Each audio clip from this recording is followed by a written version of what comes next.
Yeah, I'm thinking it's time. Yeah, I'm thinking it's time. Good morning, everyone. That's right, everybody. The Pam Bondi is Pam Gondi, people. She is gone. Mm-hmm. Oh, yes. Oh, yes. That's right. Mm-hmm. And I gotta say, man, it is never lost on me. It is never lost on me that Trump will just randomly fire people that defend him to their death. A woman can literally perjure herself and then beg to not get fired.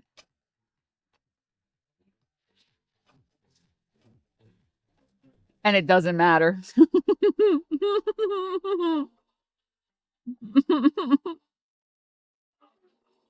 Oh, yeah. Who's next? Carolyn Levitt.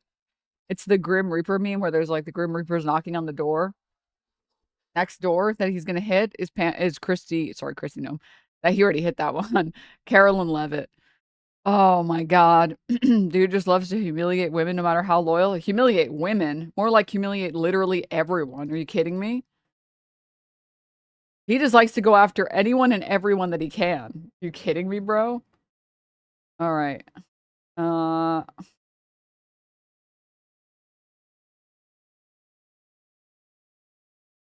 I gotta fix my monitor. This. That's better. I think that looks more correct. Well, everybody, I hope you guys are having a good Friday. I want to talk about that. I also totally forgot. Totally forgot. I didn't put it in my title. There wasn't enough room. I wanted to watch someone please remind me. Maybe we can even start with it. The segment, the Jake Fapper on Hassan segment, followed by Hassan being interviewed about Cuba. Oh my God. So, want to talk about that. And then we have to talk about the fact that Trump had that insane speech where he just most of it was senile rambling, most of it was nonsensical, but some of it was incredible. Some of it was amazing. Oh my god, how did I forget? And then Kash Patel got fired too. Oh my god. Trump really held him on the shoulder and said, or was it an April Fool's joke? Wait a minute. I hate April Fools. No. I think it was just talks about him getting fired.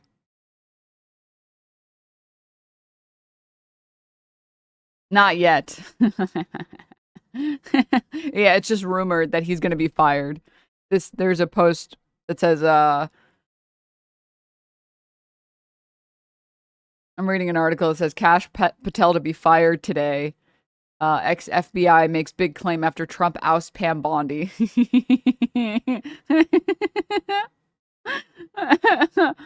Oh yes. Oh yes. So that must be what I saw. That there were people talking about how Kash Patel is going to be fired and Tulsi Gabbard's going to be fired. I love the idea of like, no, it can't be Trump. It's got to be everybody else. So let's just fire everybody. Oh. Okay, and then Kristi Noem's husband. Oh, Kristi Noem. Oh, Kristi Noem. Oh my god, dude. And apparently Kristi Noem's husband has a humiliation fetish or something. It's been a great week for him. God bless him. He's been having this is such a victimless crime. Oh my god. He's getting what he wants. Kristi Noem is getting destroyed and everybody's having fun, dude. What more could you want, bro? Big naturals, Byron. Oh, let him out. Let him hang, girl. Let him hang. All right, so I got to talk about that. So we have a lot to get to. I don't go live for a couple days and then the world fucking explodes, bro. They fuck everything explodes all at once. Well, he probably has a humiliation fetish now. No, I'm pretty sure he had one before, bro. Oh man. And there was one other thing as well that I'm blanking on. Hold up. Hold up. Hold up. This. Yes, good. Good. Oh, what?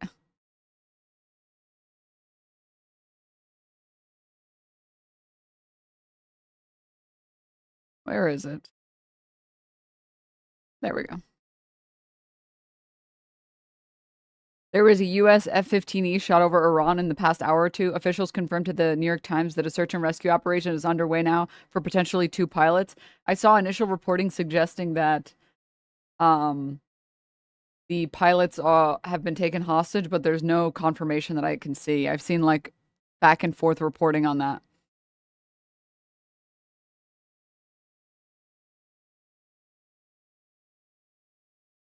Of course, the dude has a humiliation fetish. He married Kristi Noem.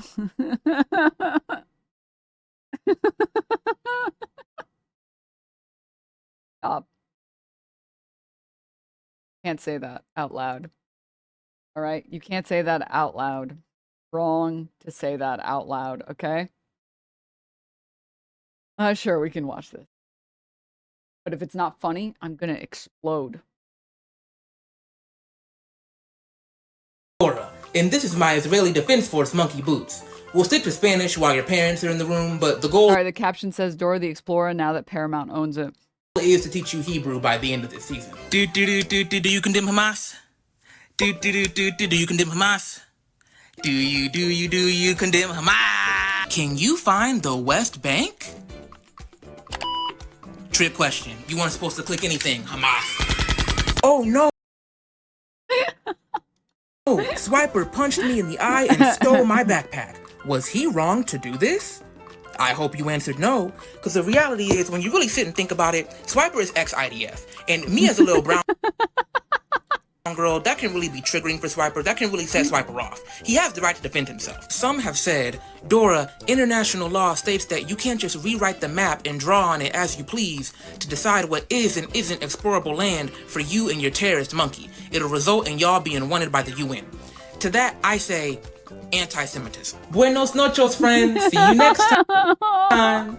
And whichever one of you fucking bitches keep emailing the studio, Eid Mubarak, I want you to look out your window and wave to the Mossad agent, because we already on that ass. Yeah, this ain't rated G. It's TV-14. Yeah, pinche puta. Hola, friends. Oh no, dude, stop. Ah. Oh god. Alright. Dora's changed a little from how I remember it. Really? I feel like this has always been how Dora's been. I feel like that's always been her. She's always brought... I'm just kidding. Alright. Sorry, this Ryan Grimm post also. Really quickly, this Donald Trump post. The biggest bridge in Iran comes tumbling down, never to be used again, much more to follow. It is time for Iran to make a deal before it is too late and there is nothing left of what still could become a great country. President Donald Trump. Ryan Grimm said an extremist group in Washington, D.C. has claimed credit for the terrorist attack on the Iranian bridge, promising further attacks on civilian infrastructure if its demands aren't met. Oh, he doesn't miss, dude. Fuck. Who is funding these terror groups? Me.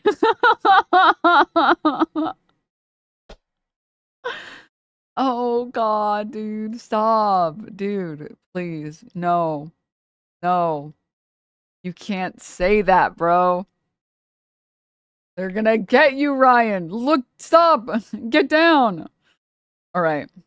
So as you guys all know, let's get to the main story here. The most interesting, hilarious story here. Pam Bondi getting fired. Like to watch all of you.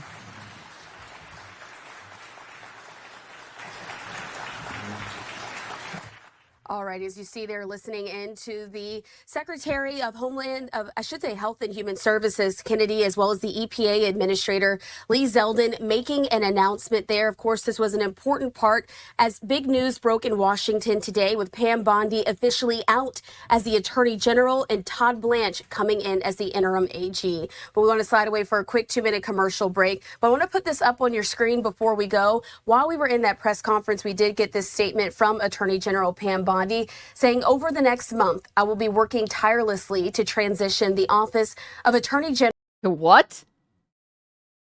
General to the amazing Todd Blanche before moving to an important private sector role I am thrilled about, where I will continue fighting for President Trump and this administration. Well, I don't see anyone mentioning the Dow.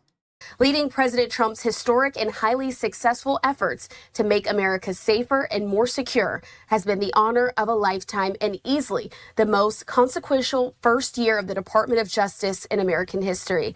Since February 2025, we have secured the lowest murder rate in 125 years. And secured the first ever terrorism convictions against members of Antifa, shattered domestic and transitional gangs across the country, taking custody of more than 90 key cartel figures, and won 24 favorable rulings at the Supreme Court. I remain eternally grateful for the trust. Oh my God, dude. Posting this after you begged to keep your job and you got fired anyway, dude. Oh my God. That President Trump placed in me to make America safe again. And once again, this was a huge deal as we were listening into that press conference to see if we... The thing that's crazy about Donald Trump is that he kind of just shakes the things up all of the time. And he doesn't give a fuck. It's like, he really is like a mad king. It's like, pledge your loyalty or you'll get destroyed by Donald Trump and his cult. And if you pledge your loyalty and perjure yourself and protect a bunch of pedophiles and engage in one of the largest cover-ups we've ever seen in our lifetime, he might just he might just explode you anyways, dude. He might just do it anyway. Would get remarks ultimately from Todd Blanche, putting up his image there on your screen, as we do know that he is expected to step in as in the interim role, but possibly Lee Zeldin, who we just heard from there, going to be stepping in as the permanent attorney general. We'll have much more of this with my colleague Ryan Schmelz. Okay, I guess we won't be having that with Ryan Schmelz. Oh my God, dude. Oh my God, bro. The only person safe from Trump is Mamdani. No, but like, yeah. Oh, fuck, bro. Let me see if I can find it. There was something. No, not this. This is pretty good too. Where? No. No. Oh man. There's so much good stuff to show all of you.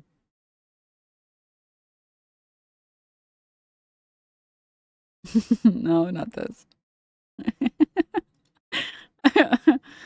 Oh God. I wish I could show all of you guys all of this stuff right now. In due time. This one to stave off the post-hunger. No.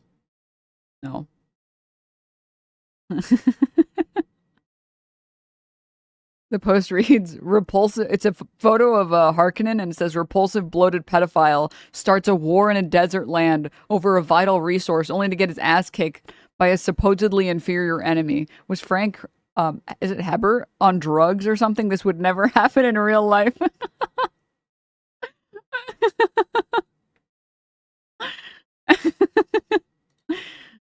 My Dune, my Arrakis. I thought it was Herbert, and I was like, maybe I'm wrong. I'm not like a huge Dune head, so maybe it is Heber. But okay. No, not this. No.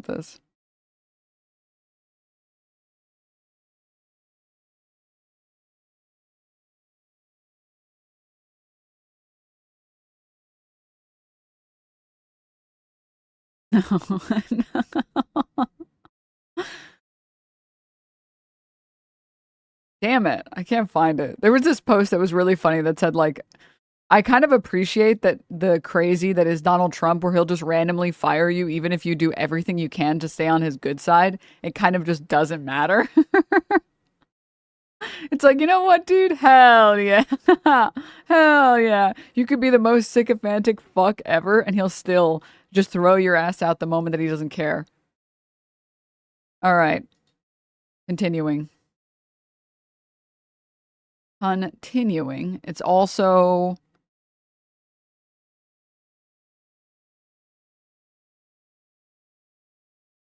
Let me see if I can find it.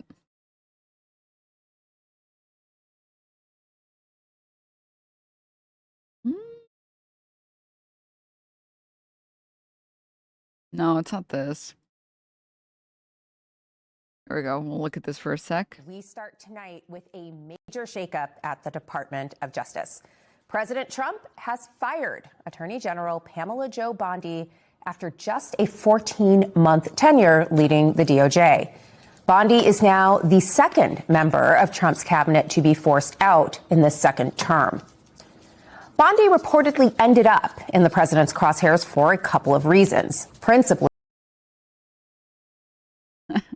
Dude, the amount of people that come in and self-own like this, a lot of low IQ individuals in this chat following this moron. You had to follow to type this, bro. What did that say about you, man? Oh. Her handling of the DOJ's Epstein files. We'll have more on that later.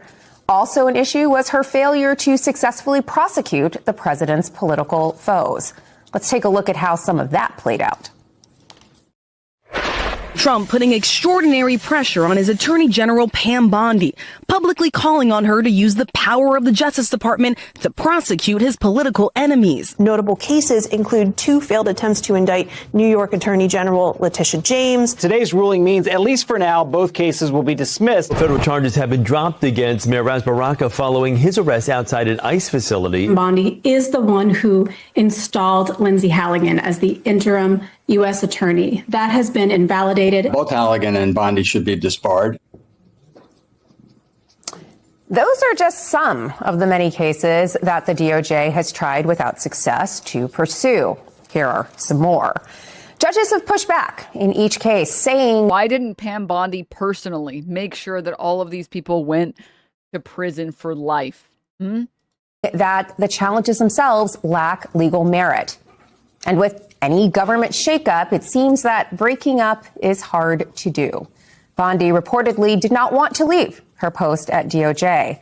The New York Times reports that she spent much of yesterday making her case to stay in the cabinet. Bondi, however, released a statement saying otherwise. She wrote, quote, that she is thrilled to be moving to the private sector and will continue fighting for President Trump. Trump announced the shakeup in a Truth Social post, writing that Deputy AG Todd Blanche will serve as acting Attorney General until a new AG is nominated. Blanche, who was once Trump's personal lawyer, is not without controversy himself. Last year, he conducted a much-discussed interview with Jeffrey Epstein's convicted associate, Ghislaine Maxwell. In the wake of that interview, Maxwell was transferred without explanation to a minimum security prison. Last week, Blanche was at CPAC, where we got a sense of the new acting AG's priorities. Take a listen. Oh, Lord. I represented President Trump in... I don't know how to explain it in words, but Todd Blanche gives me the vibes of a character that belongs in the Arrested Development universe that's really sweaty and nervous all of the time. And that's all I can say. Like, he just doesn't really, he never looks comfortable in a way that's unsettling to me. It's like, I'm getting kind of like nauseous looking at you existing. The Manhattan DA case and in Jack Smith's prosecutions. Why is there objection to sending ICE officers to polling? Boiled potato is crazy. Boiled potato. Places. Illegals can't vote. We see our most activist judges that we lose to every single day. There's a lot of ways that we can work. What an incredible sentence. We see our most activist judges that we lose to every single day. Work within that to get some of our cases where we want them to be. MS Now reports that the president is considering a short list of candidates to replace Bondi, and the list includes EPA head Lee Zeldin, Republican Senator Eric Schmidt, and U.S. Attorney Jeanine Pirro, who is currently... Oh, God, not Jeanine Pirro. No. Another Fox News host. Let's go. Yes. Yes. Overseeing a controversial case against Federal Reserve Chair. Are these two guys on the left supposed to be different people? Jerome Powell. Joining me now to discuss all of this is Molly Jong-Fast, New York Times opinion writer and the host of the Fast Politics podcast. Also, I don't care about those people. It's just going to be like, well, we have a lot to learn about what this says about Trump. Now, we might be seeing a shift in what Trump thinks. I don't care. Bro, you're just yapping. That's my job. All right. The one thing I kind of sort of like about Trump is how he embarrasses and destroys his sycophants on a whim. Yes. Yes. I cannot imagine a world where I am Pam Bondi, you are Pam Bondi, we are not Charlie Kirk, we are Pam Bondi. You perjure yourself to defend a pedophile and his pedophile ring, insist that there was nothing in the Epstein files about Trump, talk about the Dow. The Dow is over 50,000. Why are you laughing? And then get fired anyways. After begging to keep the job. Dude, just like hang it up, man. Oh my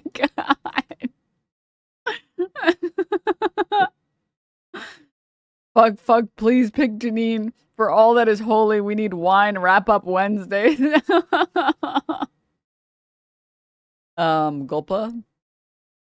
Uh-oh. We finally found out why Republicans are so stupid, Denims. Health officials warned that dinosaur chicken nuggets sold at Walmart might contain high levels of lead. Uh-oh. Gulpa. That's okay. Did they previously contain normal levels of lead? Well, I mean, on some level, a lot of things contain a, quote, normal level of lead. Anything that grows in the ground is going to contain some minerals and some metals or whatever. The question is how much lead? You got to build up a tolerance. What about the Dino Nuggies sold elsewhere? Kale especially. There are some foods that are, like, I'm pretty sure last I checked, technically chocolate and coffee are, like, naturally high in, I think, lead and cadmium. But that's just because of, like, the soil. The soil just has lead in it. The question is whether or not it's above the normal amount of lead that you can consume and be okay. Oh, man. Okay.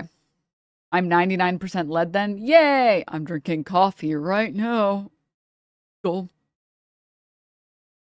High in cadmium? Or like high in Cadbury? See yourself out, bro. See yourself out. The door is right there, bro. The door is right there. Speaking of Mamdani, did you see his video with Curtis Sliwa and Municipal Grin? Wait, no, not yet. We'll see that in a little bit. I have a lot to get to. Okay. Next.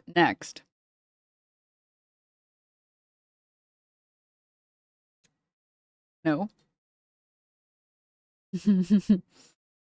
No. There are so many things. No, we'll cover Israel's genocidal nature in a little bit. And how every single Israeli official is constantly cheering on how excited they are to kill Palestinian people. Like Ben-Gvir talking about the new execution chambers he's created that he's so excited to kill Palestinians in. I'm sure many of you guys saw that shit. Very, you know, don't really like that. Don't really like that. Yes, this one. Breaking. President Trump sends Byron Noem on a secret mission in Iran to use the natural buoyancy of his mammoth-sized pontoons to float down the Strait of Hormuz and safely transport vitally needed oil to the United States. Oh my fucking God, dude. Oh my God. Oh jeez, fuck. Alright, and then here it is. This is what I was gonna show you guys. Going back for a moment. Can you imagine hearing this as Pam Bondi and then getting fired? And the other thing, this was not part of what I wanted to do, but we've done it, I guess, through sheer force of personality. We have a regime change like nobody thought was possible. They said, what do you mean you have regime change? My friend, great show. I love this guy. He's so nice to me. Every time I watch, and I appreciate. You know, we're not supposed to be seduced that way, right? But I am. When somebody's nice to me, I love that person. Even if they're bad people, I couldn't. Remember what I said about Mamdani? Remember what I said about Mamdani? Care less. I'll fight to the end for them. If I like that person and they're nice to me, I'll fight to the end for them. Pam Bondi just sitting there like... Pam Bondi doesn't even beg for her job anymore. She just stares at you like this, and it's the photo of Frazier from The Whale. So I appreciate it. But, you know, I mean, I want to see no nuclear weapon, but we also won regime change. They said, and the other thing. Dude, it's so crazy that this was on April 1st. And then 2 days later, she got fired. No, the next day she got fired, dude. Calling him just Frazier is so funny to me. Yeah, I was thinking about it. I was contemplating. I was like, why did I say just Frazier? Why didn't I say Brendan Frazier? It feels so weird. Why did I say that? It's like, can you imagine just saying like Cruise instead of Tom Cruise? It's like, I guess you can say DiCaprio. Anyways, yeah, the mummy guy. You guys know him. Okay. Now, going back to the story that really matters, which is Byron's giant breasts, his massive behemoth big naturals. Oh, yes. Oh, yes. Tracking the polar vortex. It's, what is this, like a storm tracker? And it looks like two parents. Sorry, a pair of tits. They're saying this is Kristi Noem's husband. I'm not joking when I say this is how I found out. This is how the news dropped on my timeline. And then I was playing like catch up scrolling to try and figure out the rest. So for anyone who missed it, which is like, how the fuck did you miss this, bro? Kristi Noem's husband had photos leaked of him with like giant prosthetic tits.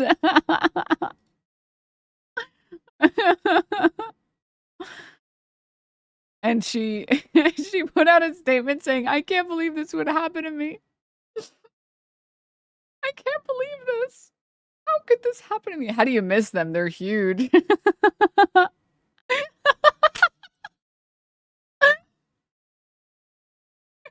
fucking stupid. Oh my god, shut up, dude. All right. Dude.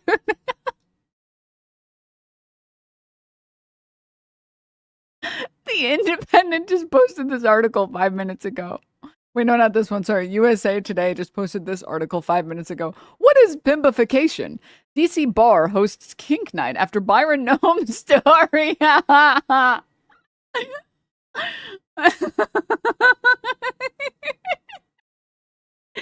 Yes.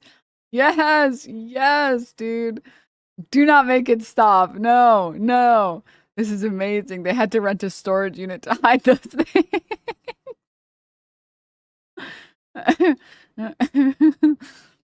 Oh my god. A Washington, D.C. bar didn't waste any time capitalizing on turmoil involving former Department of Homeland Security Secretary Kristi Noem's husband, who was involved in a reported bimbification scandal. The District Eagle, a gay bar on U Street, said to blame Byron Noem for its bimbification kink night held Thursday, April 2nd. We've seen the reports, we've read the leaks. The bar said in an Instagram post, and frankly, we're inspired. Its promotional image featured a man with fake breasts and promises of double D drink specials. Okay, yeah, I can show this.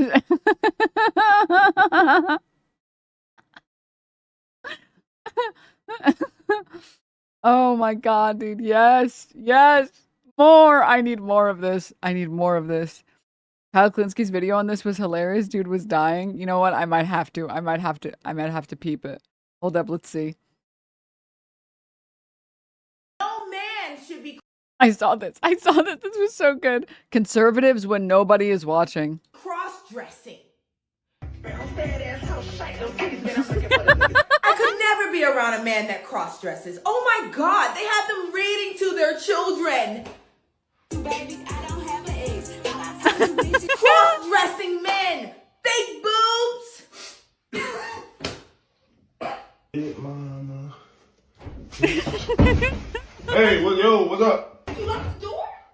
yeah, I just finished using the bathroom. I'll be out in a minute. I've never heard that song. America.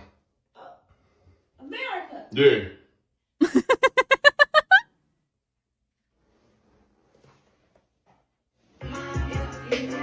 And you know some of them are illegal immigrants. All right, they're not sitting right there. Oh my god, dude. Kristi Noem walking in on her husband.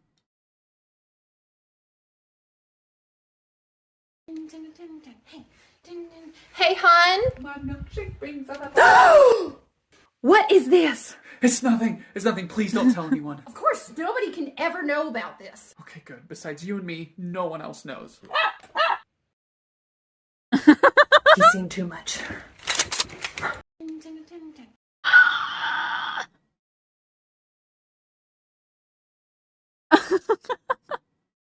I saw one post that said he had to keep it a secret from Kristi Noem or else she would have shot down those massive puppies. Comedy is legal again. Yes, I have been waiting for this moment. Finally, the comedy is back, people. Oh my god. Oh my god, dude. Uh-oh. Gulpa. I've been reflecting on the Brian Noem story, and I think we should be more understanding. Sure, he messed up, but he's in the doghouse right now. And when you marry Kristi Noem, that's a very dangerous place to be.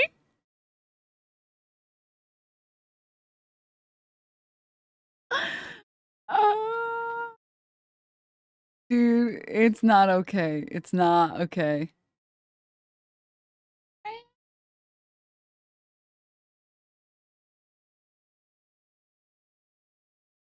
Mayor, why have you said nothing on Kristi Noem's husband tits? Why? Your silence. Your silence. Why do our elected officials not say anything about the things that matter the most? Dude, look at him. He looks so powerful. Oh, Mayor Worm. Yes. Good, Mayor Worm. What if I explode you with my mind, Mayor? I'm just kidding. I would never do that. I would never do that. Oh. Bye. No! Oh, God. Counting or not counting prosthetics. Stop. Stop. Kristi Noem's husband, after she finds his pics plastered all over the internet. Okay, sorry. We should watch the video. We should watch the video. We should go in chronological order, all right? Let me...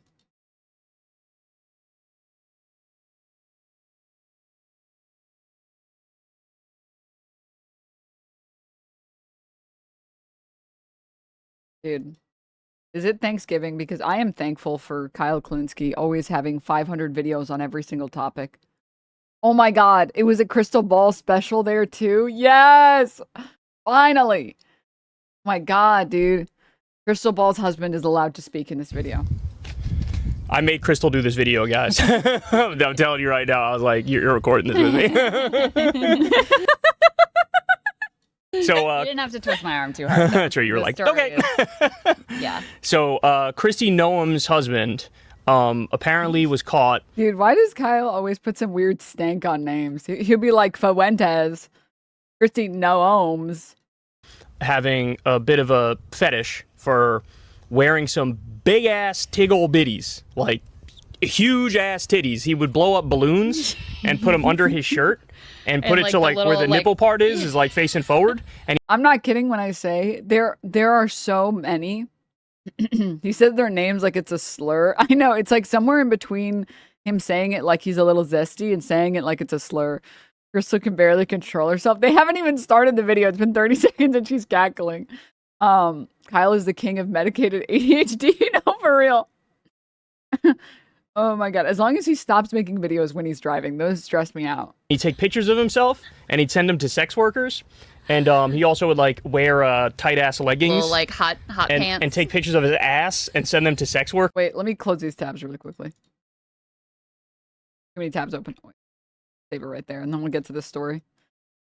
workers, and apparently he says like he's got a thing for like the biggest titties you ever seen in your life. Bimbofication, apparently, fetish, where it's like, you know, it's like the size of fake boobs that are most doctors don't even recommend. It's Right, like yeah. that. Mhm. That's what he's in. But he's not only into that on the women, he's into that for himself as well. Yeah, so it's a little weird because he wants big ass titties on the woman he's engaged with, right? Yeah, But he also likes to wear the big ass titties himself. apparently. And I don't Pictures.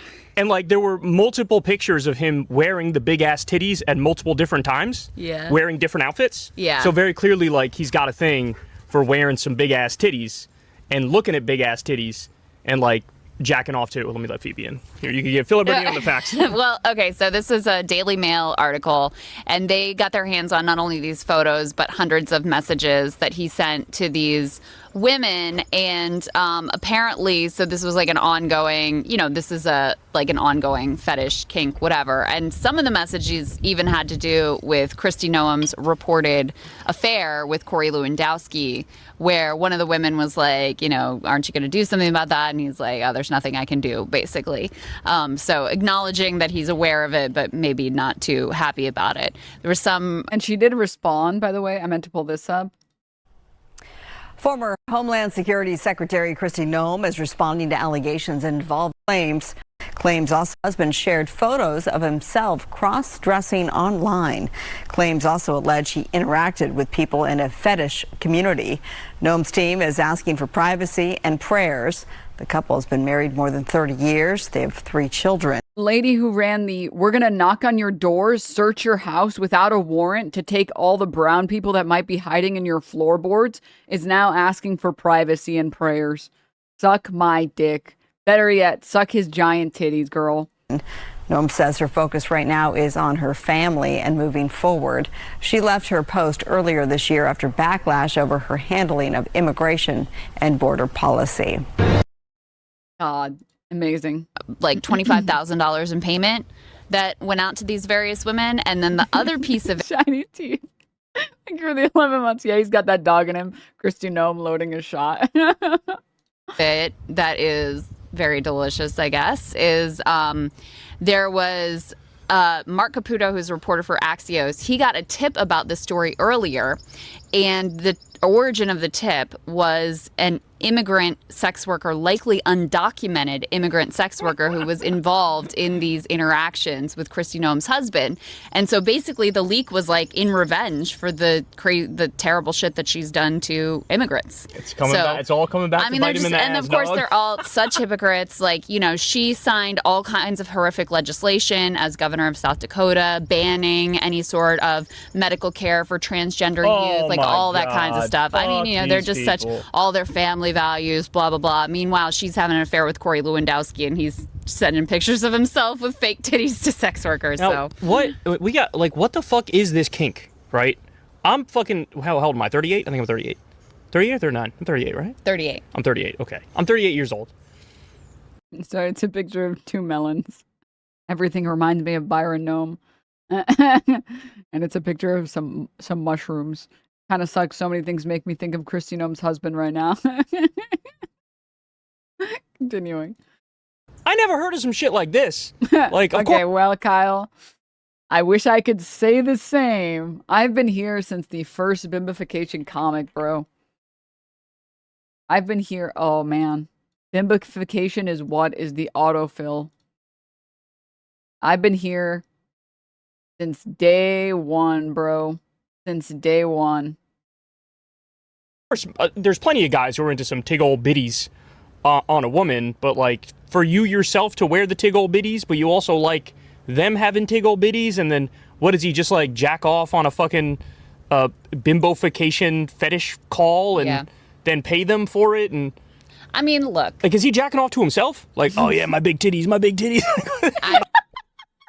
Denims is streaming.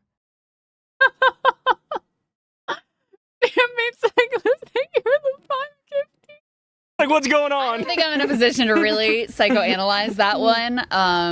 But look, it'd be if he's you know, random guy has a weird fetish. What? Who cares? Whatever. Hypocrites. Right? It's They're your hypocrites. Yeah, they're it's fucking- hypocrisy. I mean, it's never been a problem that there are any Republicans innately because they're gay. It's a problem. The problem is that they'll sign the most anti-gay legislation they can, and then they're like off to the side as soon as like their term expires or like their work hours, they clock out, they're immediately sucking 30 dicks right after. It's like, dude, if you're using the fucking grinder right after your shift ends, what the fuck? What the fuck? Because these are the same people with, oh, this is degenerate, that's degenerate, you know, specifically attacking trans people, and you know, going after immigrants, and then meanwhile you're, you know, in this relationship with apparently an immigrant sex worker. So yeah, they're just disgusting hypocrites, and it's far from the first time. Wait, what was the rumored nickname for the North Carolina senator? Applejacks or something? Wait, I don't remember this story. Where we've seen some holier-than-thou Republican, where it turns out all the things that they claim to be so against are like, you know, their favorite thing, it turns out. It's completely unnatural. No God-fearing American would ever be into this degeneracy. Meanwhile, the God-fearing Americans are all into the degeneracy. It's like, oh my God, oh my Lord. Jesus. My favorite is that we're starting the anti-gay talking points have already begun again. And it's like, dog, you listen. I can't believe anyone ever fell for even a moment for the being gay isn't natural. It's like, then why do we have vases from like ancient Greece of dudes sucking each other off, bro? Then explain that to me. If it's unnatural and people shouldn't be doing it, and it's weird that people do it, then why have we been doing it with the same sex for forever? For literally forever. Then why are there gay animals, bro? Hello? Huh? Even older than that? I mean, again, it's like, it's so, the anti-gay propaganda is so bizarre to me. It makes no fucking sense to me at all. I can't believe anyone fell for that shit. It's like, we have literally had gay people forever. There are animals today that are gay. Oh, so it's okay when Jordan Peterson goes on fucking tirades about chaos dragons and how we're all lobsters. But the moment you show that homosexuality is normal, oh, and it exists and has existed in humanity for forever, and it exists in other animals for forever, suddenly we're the bizarre ones, okay? The lady dressing up as a lobster, that's fine. That's fine. Michaela Peterson dressing up as a lobster, that's okay. But, oh, God forbid, two dudes want to jerk each other off and suddenly it's a big deal. Oh, my God. Any Republican that has a normal ass, non-kinky, like sort of vanilla ass sex life, I think the answer to that is no. Not to mention unnatural is such a weak argument anyways. Like toilet paper's unnatural. Should we let it crust then? Bidets are unnatural. Yeah, well, I'm still washing my ass, bro. I don't care if you think it's unnatural, dog. You're a fucking freak. All right? You know what's unnatural? Electricity, bitch. Go live in the fucking caves then. Come get my fucking electricity from me. Is definitively no. There's so many. How many of them are closet cases, and they hate on gay? Also, lots of things that are natural and suck ass, and lots of things that are unnatural and that are great. So this idea that it's not natural, which means we should disavow it. It's like, oh, okay, everything that's natural is good. I guess cancer is fine, huh? Oh, okay, got it. So stupid. It's not actually about gayness, it's just a trick to freeze gender norms. Well, yeah, I know. Well, no, sorry, there are two things. There are two things. I think a big part of it is just general homophobia from, I'm just going to talk about American culture. Obviously, homophobia exists in other cultures as well. But I think a big part of it is that the right operates on like fear. I mean, it's literally proven that Republicans have a larger amygdala than Democrats. They literally respond to fear more easily than anyone else does. So they just have a fear response. They're like, oh, a gay person. And I think for a lot of Republicans that are anti-queer people having rights, especially men, it makes them uncomfortable to imagine a world where what they do to other people, specifically women, would happen to them by a gay man. Like, can you imagine Jesse Waters if a gay man slashed his tires? He would literally try and murder that guy. Like, the idea that they would be put in the same position that they put women into is like, it is a fear response. It's not just for the purpose of subjugating women, but it's also for the fear response. Yeah, it's like, well, and the other thing too is, oh my God, when you talk to like really annoying conservatives that are straight, and they're like, yeah, well, what if that lesbian doesn't know that she would like my penis? What if maybe she should try it. I can go a full minute, and I think she would be pretty impressed. I should go spend an hour bothering her. And then the second you suggest a gay man doing that to them, they're like, that would be fucking terrible. Are you fucking kidding me? I know I'm not gay. Don't be fucking disgusting. I don't want a gay man hitting on me. Ever. For 1 second. It's like, oh, okay, so when a gay man does it to you for 1 second and says, hey, are you single? That's the worst thing that's ever happened to you in your life. Which, by the way, if you ever get hit on by a gay man and you're a straight man, you should take that as a massive compliment. That is like,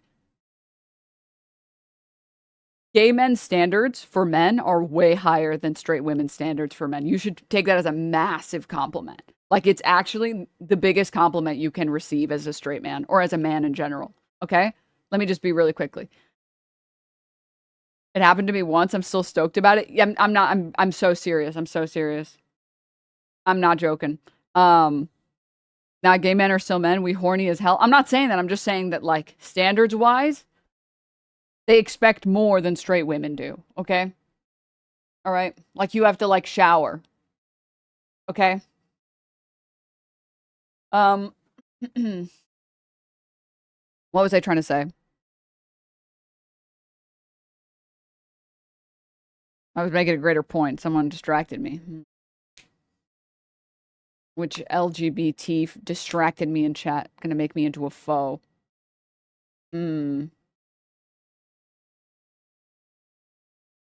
Which one of you? Oh, yeah, right. Anyway, so, dude, really homophobic straight men. The idea that a gay person would ever hit on them for a second. Just a mild, like, hey, are you single? Or like a compliment, or like even the most extreme version would be like objectifying them, like nice ass. Like, they like talk about that experience of just being spoken to by someone they're not interested in as like the most atrocious thing that's ever occurred to them. They're like, I felt really uncomfortable. I was not happy. I was really afraid. It's like, why are you describing this like it's the most traumatic thing that's ever happened to you, which is someone was interested in you that you weren't interested in? Huh? And then they'll also, without skipping a beat, say like, yeah, let me go spend an hour harassing that lesbian. I think I'm gonna go to a lesbian bar and go and harass the women there. Because I think they would like it. I think they would like, it's like,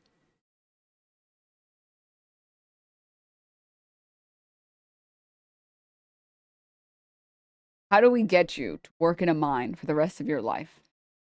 You should lose people privileges. You should not be allowed to engage with the rest of the population if you think that. If you think you can convince someone to be straight by harassing them for an hour, you shouldn't be allowed. You should lose social privileges, bro. Gay people 24/7. Human license revoked. Low-key, they yearn to suck everybody's dick, right?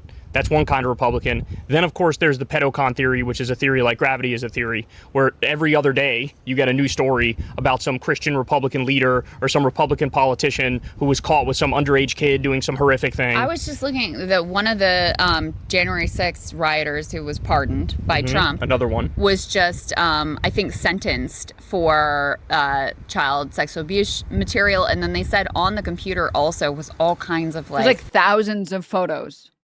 horrific, videos. violent, like a cat being killed in a blender and people Like, what being the fuck shot is that? and What is the that? Bestiality and all kinds of horrific shit. And that's someone, you know, a Republican who was there on January 6th that Trump pardoned. So I don't get it, man. I don't get it. But ever since I read that story, I couldn't stop thinking about like that fetish. Like why you? It's, I get being into a woman with big titties. There's plenty of guys who are like that, but being into yourself wearing some big ass titties and some tight ass leggings and sending pictures. He would do pictures with a pouty face, like here's the he would do like a kissy face. Here's the other part of this that's, you know, I guess on the more serious side is I don't know that it's an accident that you have so many of these people in power who have these dark secrets. I mean, this is part of like the Epstein files stuff, right? Right, Like, blackmail them all. It makes them more easier to control. And then, you know, so you've got the aspect of like, you know, the repressed person who's lashing out, who's overcompensating. You've got that aspect. And then you've also got the aspect that like, you know, if you know this person has some sort of deep, dark secret, then that... I don't know if you guys saw this post. This is the one that I was excited about. Kristi Noem's husband paid model $25 a minute for dirty talk as she reveals his unusual kink. Kristi Noem's cross-dressing husband, Byron Noem, paid online models up to $25 a minute to talk dirty to him and was a needy client with an unusual kink for yoga pants. Noem, the longtime husband of former Homeland Security Secretary, was exposed this week for living a cross-dressing double life in the bimbification fetish scene after the Daily Mail published salacious photos of Noem with massive fake breasts. Lydia Love, a webcam model on the website Cam Soda, definitely remembers Noem's face, but said, "There's no way I could ever forget the fake boobs." She told the Times of London the 56-year-old father of three who was one of her regular clients. This is insane, dude. The cam girl said Noem liked to play the submissive role in the chats where he paid up to $25 a minute to women to talk dirty to him. He would try to talk more feminine. His kink was yoga pants. Love, who is what's called a femdom in online communities, told the Times he wanted to be the star of the show and really show off. I would hype him up. Specifically, he liked to wear yoga pants and a tight shirt, and as Love ordered him to bend over, swing himself, and flaunt what she called the largest prosthetic breasts she's ever seen. She described Noem as an extremely needy client who needed ample praise and feedback. He could be frustrating during chat sessions, which typically lasted 10 minutes, she said, because he was not good at being submissive. Problem is, he was constantly trying to direct the cam girls to tell him what to do. If you want to be dominated by a woman, let me dominate you. Why are you telling me to tell you to do all this? She told the Daily Beast. But what really stands out the most, she said, is the comically large balloon breasts that were plastered all over the news this week, and what immediately led her to recognize Noem when the leaked photos began circulating online. When the news broke, I recognized him as one of the clients because I have never seen a sissy sub have bigger knockers than him.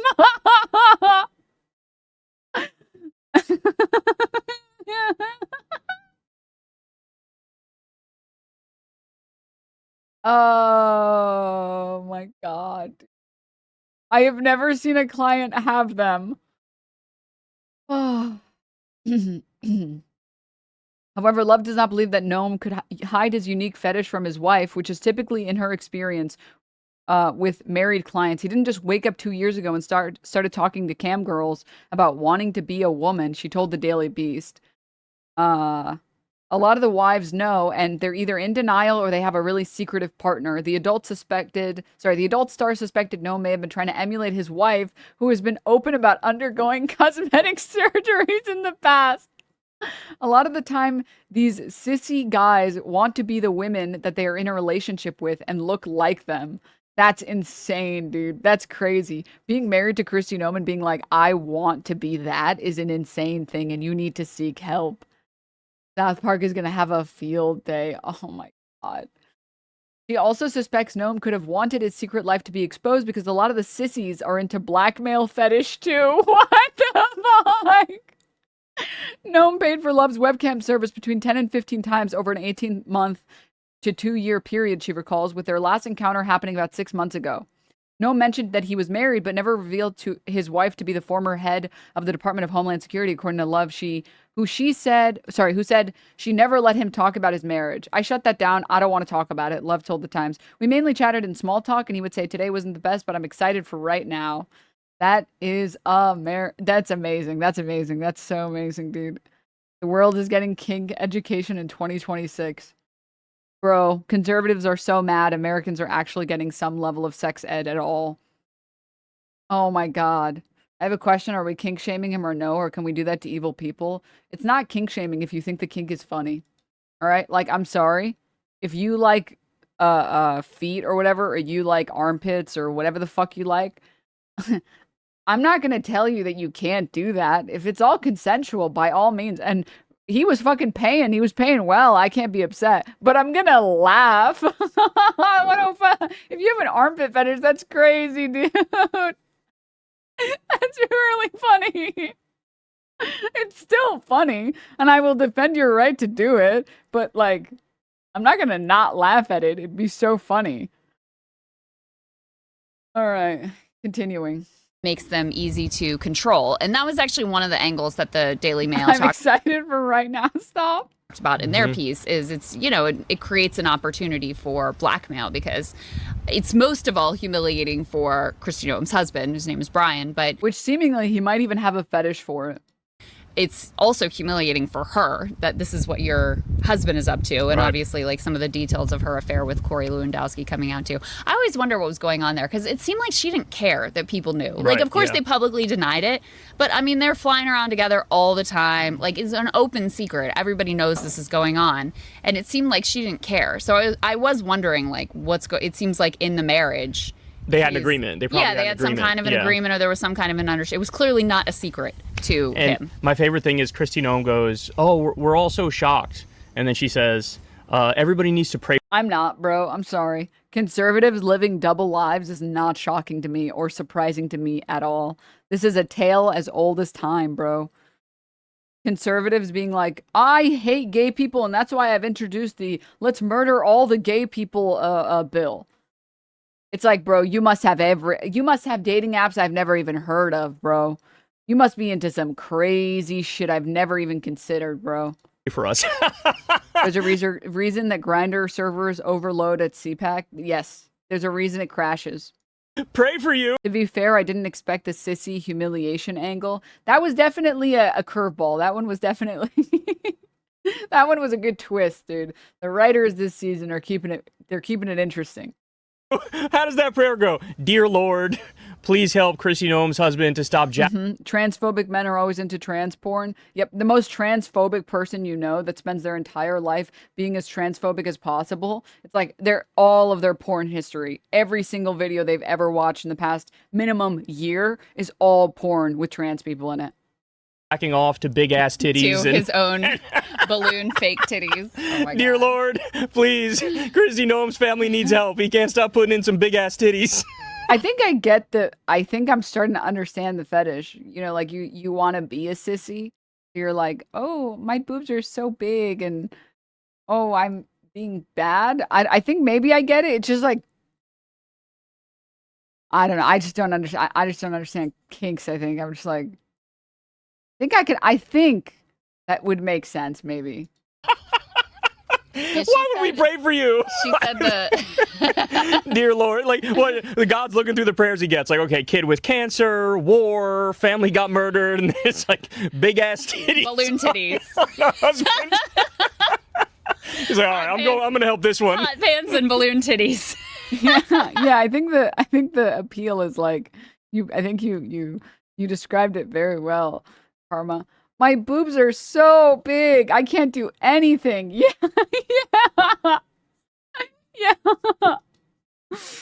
Oh my god, they're so I hate them so much. Oh my They're all god, so evil. It's unbelievable. It really is unbelievable. So anyway, I'm sure they're having quite a day. But no, I guess her comment to the press was like, "Oh, the family was blindsided," which I wonder. Do you think that she really? How do you get blindsided? How did you miss that, bro? They're huge. I had no idea.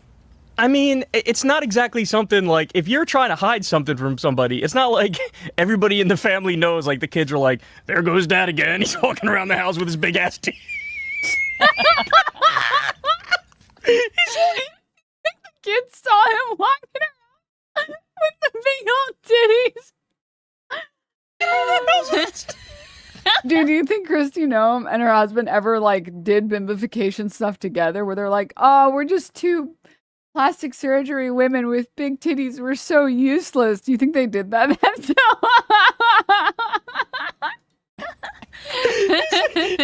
going to grab a drink. It's amazing. With some big ass titties. They're like, Dad, put him away. I have a friend to use. You never know. You never know what's going on in these households, Kyle. So I think he has to try to hide it. You can't just walk around with it. You don't think Kristi knew? No, I think Kristi knew, but I think, like, you know, the rest of the family didn't, and he was trying to hide it more or less, you know? Like, she probably knew. I don't know if it was part of the deal when they got married or whatever, but she definitely figured out soon enough. Part of the deal. And the deal is like, you know, you get to fuck Corey Lewandowski, and I get to have some big ass titties and jack off, and big ass titties. In spite of big ass titties and Corey Lewandowski affair. So anyway, there's the challenge is find me a single Republican with a vanilla sex life or like some normal ass shit going on in their private life. Mission impossible.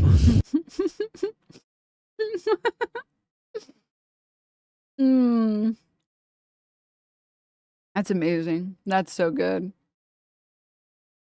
Oh my god. Oh my god, dude. Oh, this made my week, chat. This made my week. Oh my god. For fuck's sake. Between this and what's her name getting fired? Pam Bondi getting fired? Yes. God fucking bless, dude. God bless. Ugh. And then I wanted to show you guys this thing. Show you guys. Hold them.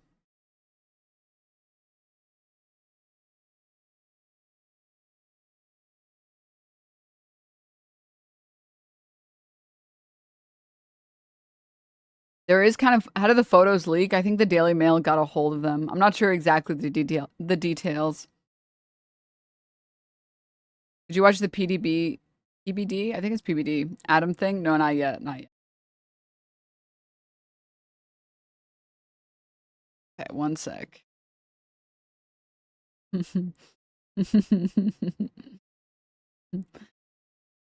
I have to say, the cherry on top, this came out on Trans Visibility Day.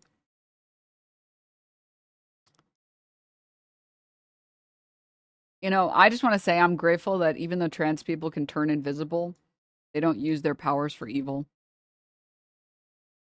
Okay, this was the other thing I was going to say. Isn't this crazy that, like, we're at the point now where so many conservatives are like, I miss Joe Biden, I miss Obama, I didn't vote for this. And they're just posting Biden speaking in ways that are incomprehensible. The beer brewed here, it is used to make the brew beer in this refinery. Oh, Earth Rider, thanks for the Great Lakes. The beer. And beer is used to make the beer brew here. It's for, oh, Earth Rider, thank you for the great. The brewed here, it is used to make the brew beer in this refinery. Oh, Earth Rider, thanks for the Great Lakes. Oh. It's so crazy. There's been back-to-back senile presidents. Man. Jesus Christ, man. Why was he the president? Because the Democrats fucking suck, bro. That's fucking why, man. That's the reason. That's the real reason, chat. But I'm not gonna lie. I've been kind of enjoying this shit. Holy shit, I'm so sorry I ever voted for this shit. I'm sorry I took this dude at his word. No war with Iran, lie. Release the Epstein files, lie. Help the crypto space, kinda, all while enriching himself and his family to the tune of billions of dollars. Trump is off his fucking rocker. Protect our troops. I didn't vote for this guy who voted for this.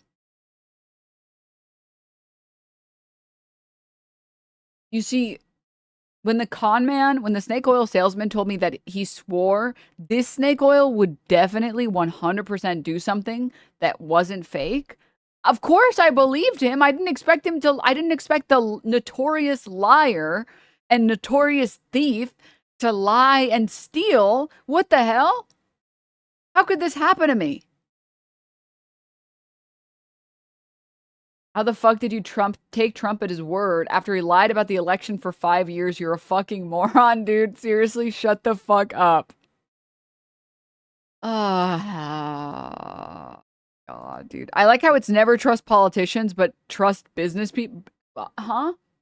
Yeah, business bros are definitely more trustworthy. For sure. Of course, it's a crypto bro. You have to be a moron. I mean, listen. Anyone who treats crypto, I've always said this, anyone who treats crypto as anything other than a speculative market is a fucking idiot. All of the crypto bros that are like, no, bro, crypto is the future. It's the decentralized banking, bro. It's the future. Anyone who says that, just immediately write them off as a fucking moron. Immediately. No if, and, or but. Famously, businessmen have never lied to make monetary gains. Haha. My girlfriend has a friend that said, will politicians lie? So I didn't think he would actually deport people. That is a crazy play. That's a crazy play. Well, I thought he was lying when he said that he was going to deport people. Uh-huh. Mm-hmm. Mm-hmm. Gotcha. It's the cynical angle. At least they don't lie by being assholes. I've heard people defend Asmongold this way while hating on Hassan. It's nuts. Oh my God. So pathetic. I could accept that if there wasn't a Trump presidency to use beforehand as a reference. Well, yeah, that's the thing that's insane, right? Like, I think the first Trump presidency, I kind of get it. I kind of get it. All right? I disagree because I think that guy has a track record that speaks for itself. However, if you don't know anything about anything and you're going based off vibes, I get it. Being like, well, he's out of the system, not in the establishment. You know, it's going to be different with him. He doesn't have ties or relationships with all these Congress people. It's like, okay, all right, sure, I guess. I mean, whatever. The second time around, bro literally lied that the election was stolen from him. And there were protesters and rioters and insurrectionists saying, hang Mike Pence. And he did not disavow any of those people. And then he proceeded to pardon all of them. By the way, how many of them have now been exposed as fucking pedophiles? Oh my God, dude. Oh my God. The second time around, it's like, dude, you're an idiot. You're...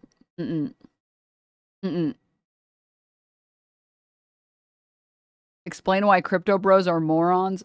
Well, like I said, if you use crypto as a speculative industry or a speculative market, the way that other speculative markets exist, that you put like 5% of your portfolio in it, that's fine. That's reasonable. If you put all of your portfolio in, I mean, it's like literally eggs in a basket. And crypto bros tend to be very like cultish, and they think crypto is so much the future that they'll put their entire life savings in crypto and then they'll lose it because crypto is a speculative currency, or it's a speculative market, so it can't work as a currency. You can't have a currency that that varies day to day as drastically as crypto does. Currencies need to be inherently stable so that people can have trust in markets, so that people aren't like, I got to go take all my money out of the bank immediately. It won't work. Unless there are significant changes, it won't work as a currency. It's, again, it should be treated like a speculative market. So the people that bought in early on NFTs, those people made money. But those are like, this, we're talking about Herbalife type scams, you know, like the people who get in at the very beginning and sell before shit hits the fan. Those people made money because, again, it's a speculative industry. There's no inherent value in these things necessarily. Like NFTs. NFTs have no fucking value. It's a non-fungible token. It has no value. It is valueless. It is worthless. It is literally a worthless ape. Okay? Your slurp juice is gone. All your apes are gone. No. It's no, dude, just diamond hands. Just keep holding on to the apes. They're going to appreciate in value any day now. No. This is like putting all of your money in like Pokemon cards. If anything, Pokemon cards are probably a better investment. You shouldn't, you would never, you should never, okay? You should not. Now, this isn't financial advice, so do whatever the fuck you want. But I would suggest you should not put all of your money in Pokemon cards. I would suggest that maybe is not a good idea. Maybe. Perhaps. But again, make whatever decisions you want, all right? Whatever decisions you would like. It's the same thing with the apes. It's like if you put all your money in these stupid fucking NFTs, these stupid fucking ape photos, it's like, you're an idiot. You're a fucking moron, dude.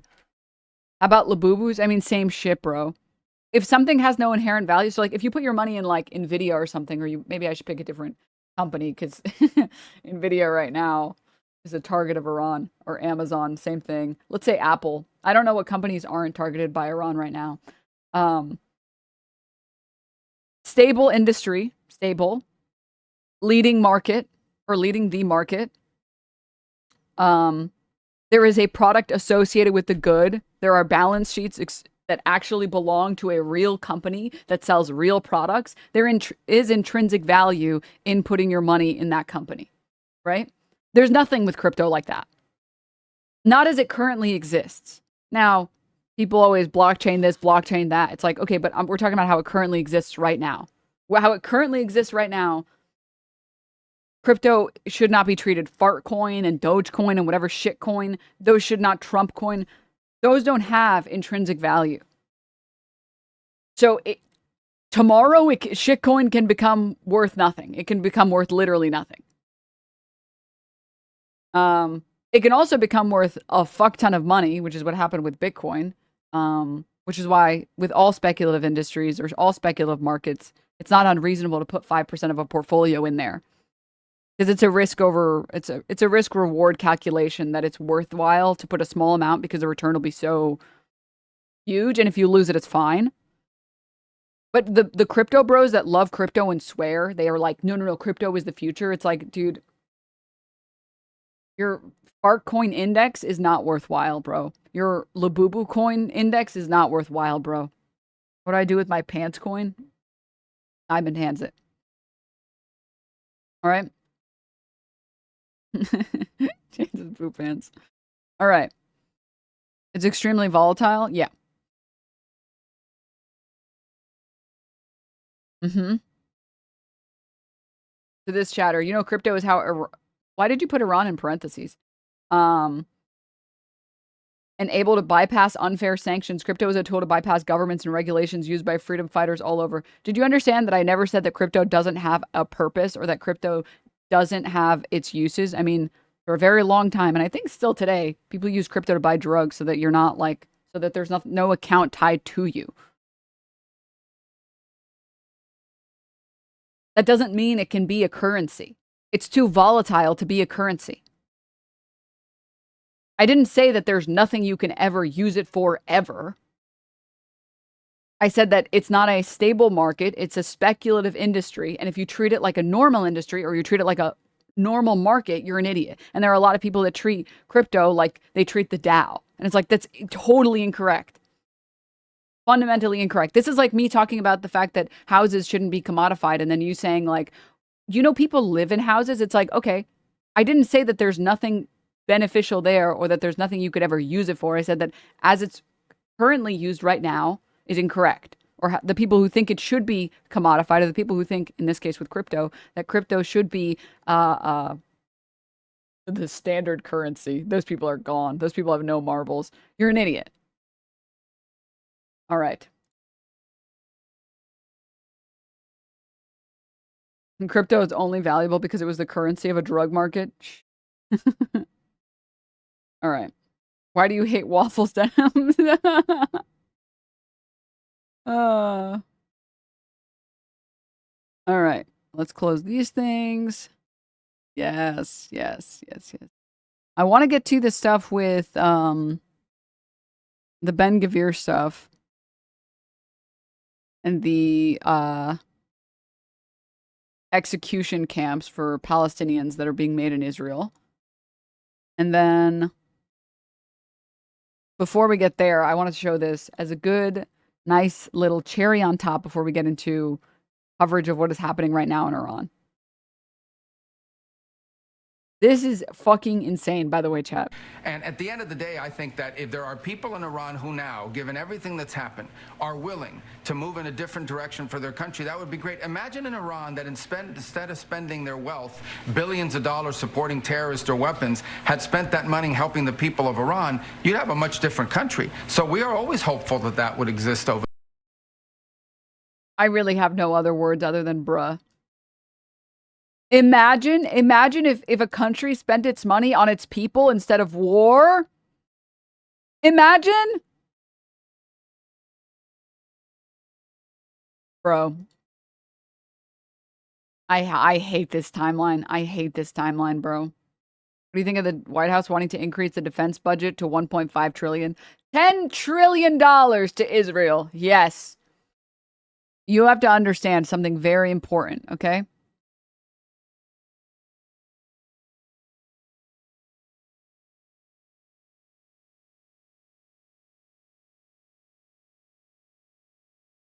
We need to increase the defense budget because the United States can't take care of daycare. That has to be up to a state. We can't take care of daycare. We're a big country. We have 50 states. We have all these other people. We're fighting wars. We can't take care of daycare. You got to let a state take care of daycare, and they should pay for it too. They should pay. They have to raise their taxes, but they should pay for it. And we could lower our taxes a little bit to them to make up, but it's not possible for us to take care of daycare. Medicaid, Medicare, all these individual things, they can do it on a state basis. You can't do it on a federal. We have to take care of one thing, military protection. Isn't that great?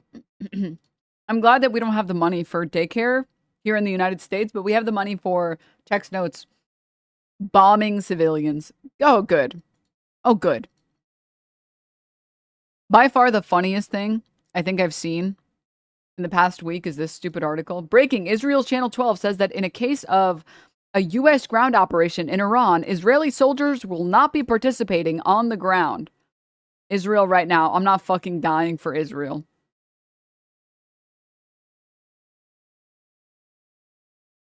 What are we doing? Like, what are we doing, bro? It is insane. It is insane to me, and it will never not be insane to me that Israel's strategy for the past decade or more has been to call out anyone who quotes any Israeli official as being anti-Semitic. You'll quote Ben Gvir saying the most heinous shit ever, and you're like, this is what Ben Gvir said. And the media will call you anti-Semitic. It's like, what? I literally just quoted what they said. You show the poll that shows that 82% of Israelis want Gaza ethnically cleansed, and Gazans ethnically cleansed from Gaza, and you're like that. And the response, straight up, for the Christian Zionists in this country is, you are anti-Semitic.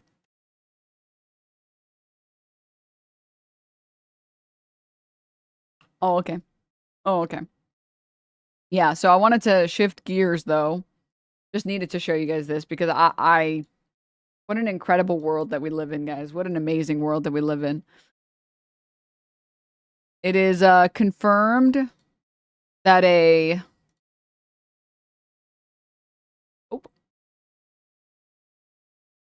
that Iran shot down an Air Force F-15E fighter jet over the country. U.S. officials, Iranian state-affiliated media, and an Israeli military official said on Friday The fate of the plane's 2-member crew was unclear as U.S. forces scrambled to mount a search and rescue operation before Iran could get to any survivors. But unfortunately, Iranian media is reporting that a helicopter on a search mission for the jet reportedly was also shot down. So we're going to need a search mission, a search and rescue mission for the search and rescue mission.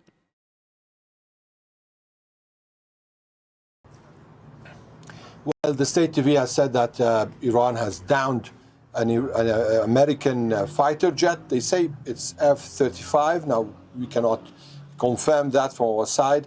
And that 2 U.S. pilots are missing inside Iranian territories. This took place towards the west of the country in the areas of Luristan, between the areas of Luristan. And now we're hearing that, according to information that's circulating here on Iranian media, that the U.S. is conducting search operations for pilots who fell in 2 areas, Kaghalu and War Ahmed, as well as in Bushehr.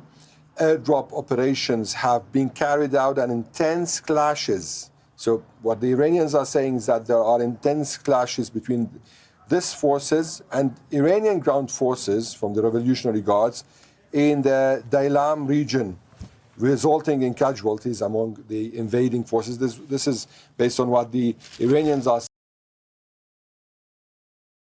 I saw this just recently. U.S. media military has rescued 1 crew member from downed F-15E fighter jet in Iranian airspace. State media say a U.S. fighter jet has been shot down over Iran's airspace. U.S. media reporting this hour that 1 crew member has been rescued. Tehran says the U.S. military has been conducting a search and rescue operation. Iranian media say a helicopter, which was part of the Dude. Maybe they should send an even slower aircraft to rescue them, a blimp, perhaps.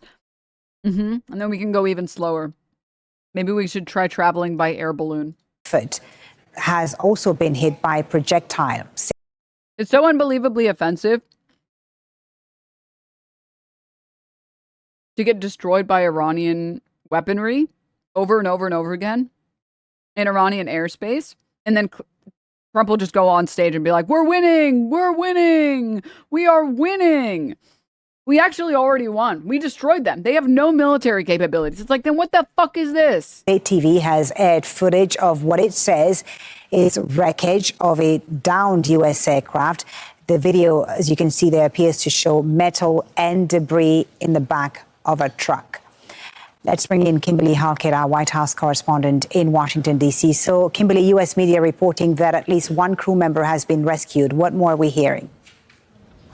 Yeah, well, we're awaiting official statement from the U.S. Central Command, and we expect one is forthcoming. In the interim, what I can tell you is a lot of confusion in the last hour or so with regard to what is accurate and what's being reported. Of course, Iranian state media releasing videos of a search and rescue mission being conducted by the U.S. military, showing video of multiple, at least 2 Black Hawk helicopters, as well as a C-130 flying very low over central and southwest Iran in a search and rescue operation. The question becoming, are there 2 pilots or 1 that has been the subject of the search? And it does appear now that at least 1 pilot, it is being reported, has been recovered, but again, unconfirmed reports.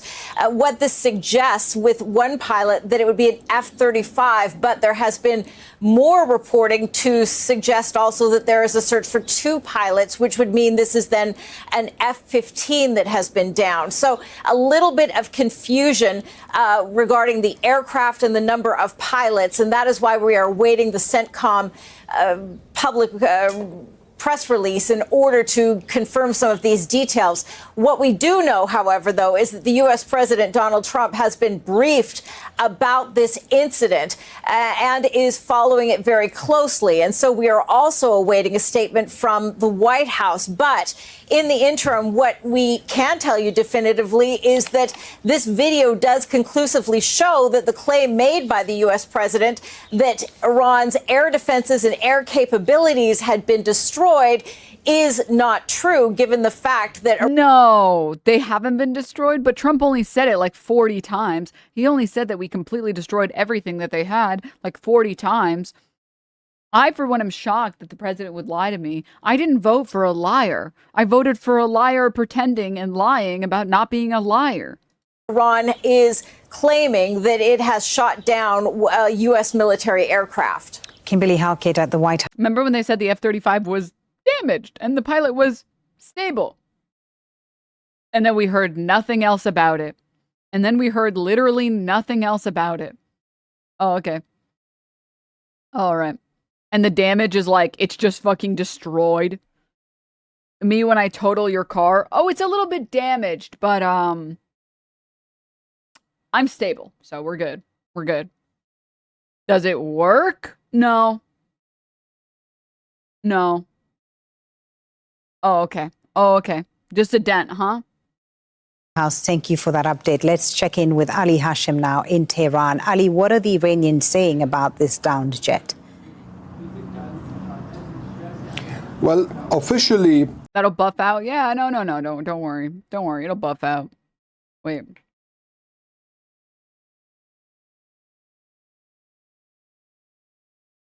Me showing up to your place after I fucking destroyed your car. Oh, don't worry, bro. It'll buff out.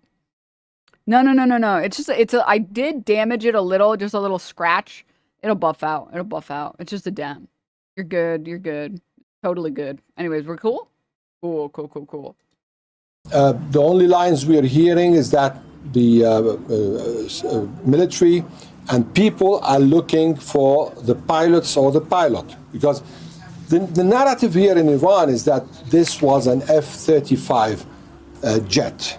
Now, the Americans are saying it's an Just use some hot water and a plunger. Shut up. F-15 with 2 pilots. So this is over here the issue. Now, with respect to reactions, we are seeing the Iranian Speaker of Parliament, Mohammad Bakr Ghalibaf,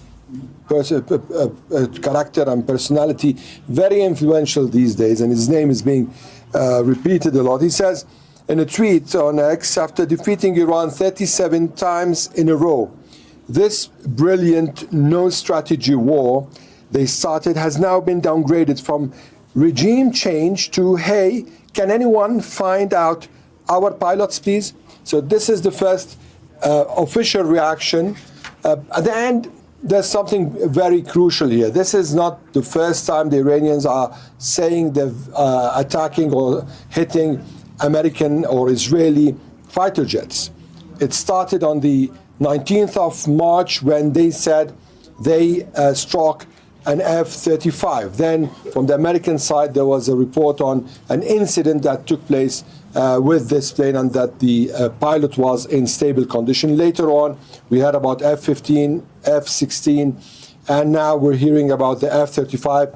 Just a few days ago, there were pictures of one jet. I don't remember quite the number, but the jet was hit above the area of Sistan, Baluchistan, precisely Chabahar. And there were some videos showing how it was targeted. Now, there was a lot of controversy around this video. Today, it's clear that, yes, Iran has struck an American jet. And the IRGC said a few days ago that they've developed, after the 12 days war, they've developed a new system of anti-aircraft missiles. What's this system? Is it carried on the shoulder? Is it a system? No one knows. Okay, Ali, thank you for that update. Ali Hashim in Tehran there for us. For sure, though, see, they're not missing. They're just temporarily not found. By the way, Pete Hegseth, like a fucking chimpanzee, Back to the Stone Age. They shot down an F-15 and we sent a helicopter, bro. And they're the ones being sent back to the Stone Age. Okay. All right. Mm-hmm. Drunken rapist, war crimes. Are you talking about oil prices? Oh my God. Oh my God, dude. How about you be more mad, loser? Be more mad. Be more mad. Back to the Stone Age equals we're doing war crimes? Yup. Hey, wasn't this war supposed to be about liberating the women and children of Iran? Oh, interesting. Interesting how nobody cares about that in American politics. Wow. It's almost like every single time they use the women and children of Iran, it's just as a tool so that we can continue bombing Iran. Oh my God, dude.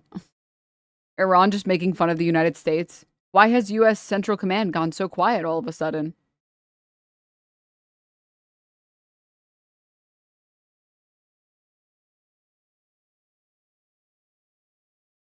I saw this quote tweet. Iranian President Pezeshkian, I think is how it's pronounced. I could be mistaken. After writing an eloquent 4-page letter to the American people, reading Pete Hegseth's tweet written as an incomplete sentence and comfortably at 4th grade level.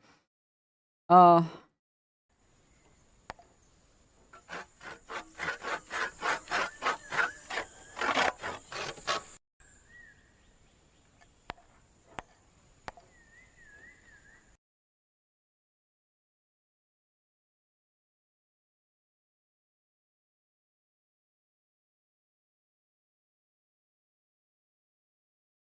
right. All right. Yes. Yes. Yes. A major development in the war with Iran. Just minutes ago, U.S. sources confirmed to CNN that an American fighter jet has been shot down over Iran. And a desperate and very dangerous search and rescue mission for the crew is now underway. 3 U.S. sources are confirming earlier Iranian state media reports. Those reports included these images you're seeing right here on the screen of what it claimed were a downed U.S. Force fighter jet. CNN has reached out to U.S. Central Command for comment. I want to bring in CNN's Jim Sciutto, who is in Tel Aviv, Israel, and Elena Trine at the White House. Jim, to kick it off with you, what more are you learning? U.S. officials now confirm. What do you think would happen if America reduced their global footprint, reduced the military budget to $600 billion, et cetera? Do you think too many countries would try and strike the United States? No. I think other countries don't have any interest in war for war's sake. I think the only reason that other countries end up attacking U.S. bases is because we attack first.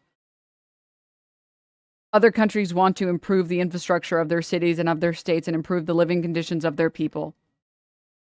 That a U.S. fighter jet was shot down over Iranian territory and that a search and rescue operation has been lost and, to our knowledge, remains underway. In fact, there have been images circulating online, geolocated by CNN, which are consistent with a search and rescue operation. They show both fixed Why are they reporting on this and not how much we're winning? Oh, because it's woke liberal media. wing aircraft and helicopters, including one video that shows the refueling of 2 helicopters, and that's notable because they would be refueled to stay in the air, which would indicate that they've been in the air for some time conducting these search and rescue operations. A serious, arguably one of the most serious circumstances in wartime is to have U.S. forces behind enemy lines, shot down behind enemy lines, and to then launch a search and rescue operation, which, though they are trained for, these crews are positioned for these operations and trained for these operations.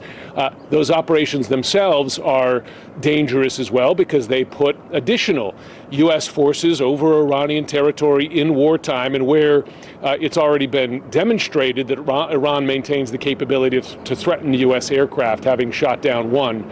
So those forces will be operating with great care, but also with immediacy to get those pilots safely and in time. We should note that Iranian state TV, as it earlier reported the shootdown, was exhorting viewers to turn in pilots if they were to find them before U.S. forces do. So one might say was something of a race going on, right, between Iranian authorities and forces and U.S. forces to get those pilots to safety. All right, Jim Sciutto, thank you. We hope that they are safe and that they are rescued. We appreciate it. Let's go now to Elena Treen at the White House. Elena, what are you hearing there?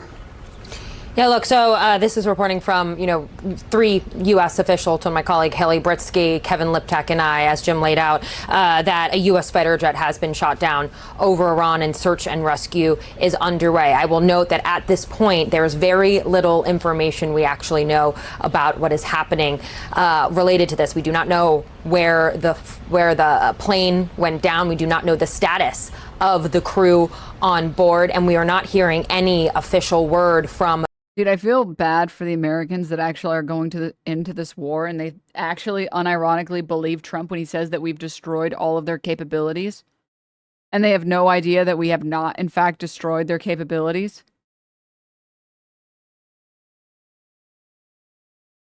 The U.S. military or the White House at this moment, though, of course, we do know that they are monitoring this very closely. And obviously, this is a very sensitive thing. And so they're being very careful with what they're going to be putting out publicly. Now, I will say one thing we have been hearing, of course, is repeatedly I'm hearing in my conversations with people in that building behind me, you have to be careful with what you're hearing from the Iranian state media, which, of course, has been sharing a lot of videos and images this morning of this. But what we did hear as well from the state-run Tasman agency, they said that the search for any missing crew had, quote, so far been unsuccessful. Now, I do want to say part of the reason this is so notable is because this incident does mark the first time that a U.S. aircraft has been shot down over Iran since the beginning of this conflict. For context, we do know that, near the beginning of the war, 3 F-15s were mistakenly shot down in a friendly fighter incident by Kuwaiti air defenses, but this is the first time we're seeing them shot down by enemy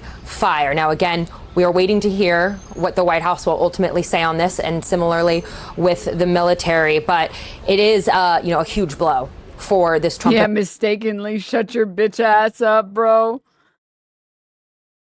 Administration, in particular at a time when you've heard the president try to project confidence about completely diminishing Iran's military capabilities. And so we'll keep you posted as we learn more on this. Wolf and Pam. We're getting this new image coming into CNN right now. This is an image published by the Iranian state media, and it appears to show a damaged fighter jet ejection seat on the ground. Look at that. A CNN analysis of this image indicates this seat is consistent with a model used in a U.S. F-15E fighter jet. The seat, which separates from the aircrew during the ejection process, appears to have sustained damage with a portion of its back structure missing. And we're also learning that President Trump has been briefed on this situation. Pamela. All right, Wolf, let's bring in retired Lieutenant Colonel Amy McGrath. She's a former Marine combat fighter pilot, and we should note she's also running as a Democrat for Senate in Kentucky. Thanks for coming on. First off, what is your immediate reaction to this news that a U.S. Dude, there's something so fucking annoying about hearing. What is your reaction as a streamer? Like, hearing it on mainstream media, it's just like, it feels, fuck, dude. It just feels wrong, man. Fighter jet has been shot down in Iran. You just saw that picture there of the ejected seat. There's a search underway for the aircraft's crew. Well, my immediate response is, or thought is,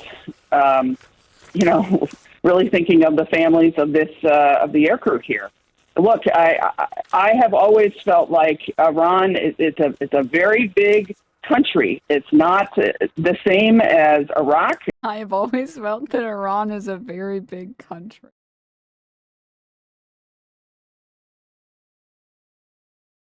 This is a reminder that what is you know what, actually, before I say what I say, let's find the stats for it. Let's find the stats.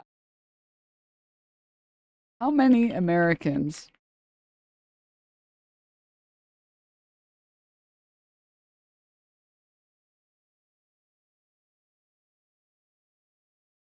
Let me pull this up for you guys. One moment. One moment. Or Afghanistan, the administration has said that they have complete air supremacy and air superiority, and that, the president has said, well, we've decimated their surface-to-air missile capabilities, but a lot of us who decimated their military capabilities, who flew fighter jets and know this space, shall we say, are very worried that that is not the case. And I think that this sort of just shows that. This F-15 was apparently shot down, and, we're hopefully the ongoing operations will get this air crew out of here, but I'm very worried. Can you give us a little sense of the sort of training these fighter pilots get for situations like this? Sure. We have the best training in the world for our fighter pilots. We all go through survival school, whether you're in the Air Force or the Marine Corps, or the Navy, or even the Army. If you're going to be flying over enemy territory, you're going to go through survival school, in which you're trained on how to survive, but also how to survive a prisoner of war situation. So if you are alive after the ejection, which, the ejection itself is a very violent thing to happen to the body. So, hopefully these crew made it through the ejection. But if you are alive, you're trained on how to communicate to the search and rescue forces that are going to be coming. I mean, I think that's one of the things that we pride ourselves in military aviation. We've got friends out there that are going to come find us.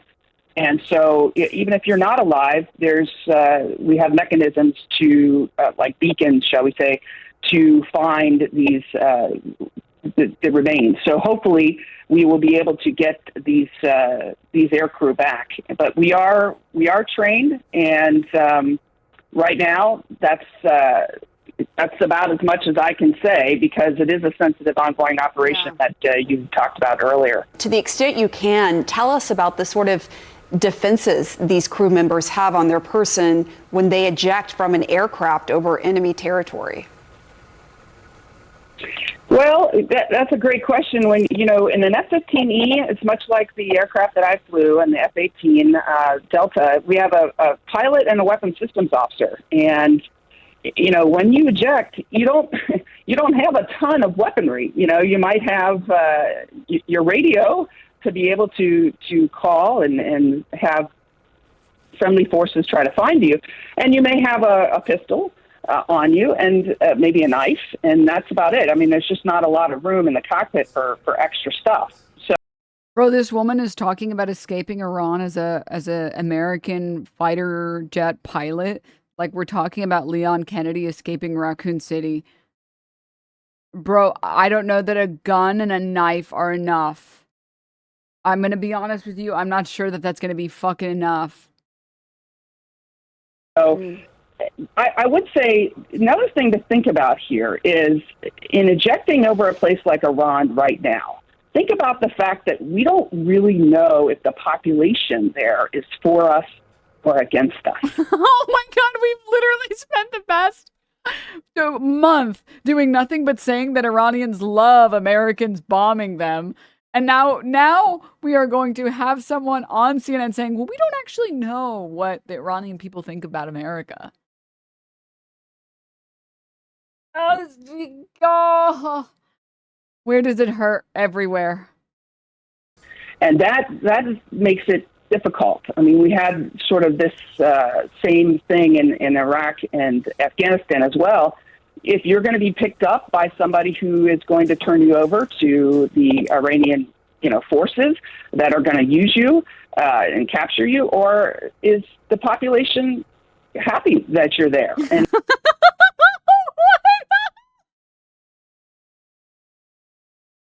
are the Iranian people happy to see American F-15s flying over their skies? I guess it just depends on whether the Iranians are all evil, sick fucks, or they're great, and we love them. We want to help you. That we don't know, and so anybody that gets shot down over that space is having to deal with that uncertainty. It's interesting, Colonel. An anchor for Iran's official Fars news agency said a reward was being offered for anyone capturing a, quote, enemy pilot or pilots. How concerning is that for you? Well, it's to be expected, right? And, anytime you are trained to go into enemy territory, that sort of thing is going to happen. The government there is probably going to do everything it can to find those pilots and weapons systems officer, and they'll do anything. They'll influence the population to try to turn them over. And again, we just don't know the status of that. The other thing is, where did this happen within Iran? Iran is a huge area, and people have to understand that Iran is the size, landmass of Vietnam, Iraq, and Afghanistan combined. So you're talking a long way. If this happened, somewhere in the middle of Iran, then oh my God, I can't believe this is.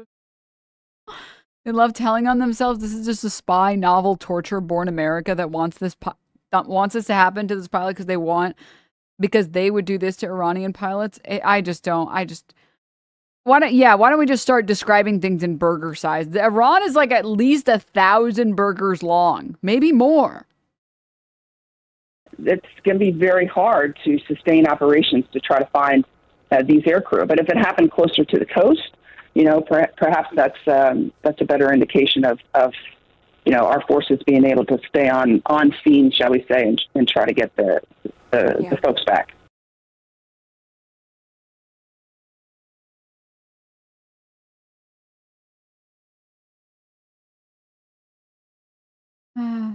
She really just described the size of Iran and countries that the U.S. has attacked previously. No, she described it in terms of text notes.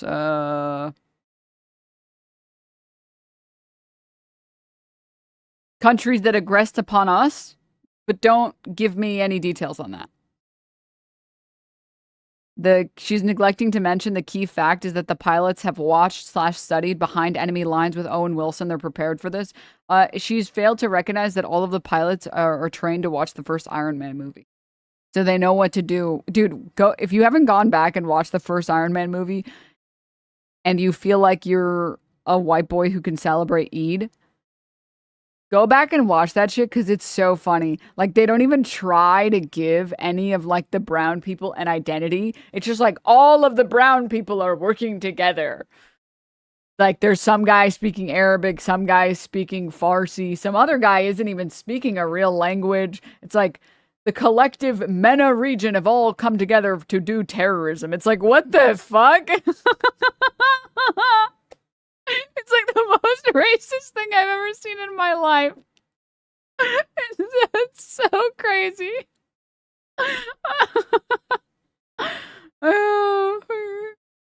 Oh my God, Jesus.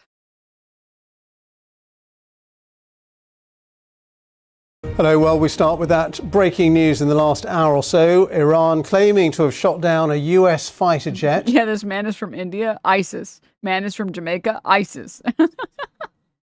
This man is Hispanic, ISIS. It's like, dude, I can tell these people are not Arab, bro. Why are you making them speak Arabic? Oh my God. They basically had Sneeko in there reading the Quran, bro, and they just like played it off like I was supposed. Like, watching it as an Arab person, it's like, these aren't even. This is like hilarious. This is hilarious to watch. You are not in any danger, Mr. Stark. These people are clowns. I don't know what they've told you to convince them, or to convince you that they're these evil bad guys, but no. Over the west of the country, Iranian state media publishing pictures and videos apparently showing parts of the downed US fighter jet and one of the ejector seats as well. Now, if this is confirmed, it would be the first time since the beginning of the war that a US jet has been shot down by Iranian enemy fire. Two sources have confirmed to our American partner CBS News that an American search and rescue effort is now underway. It isn't known for sure how many crew were on board. We think 2. Images posted on social media and verified by Denims, I did the math. Iran is about 17 million Big Macs across.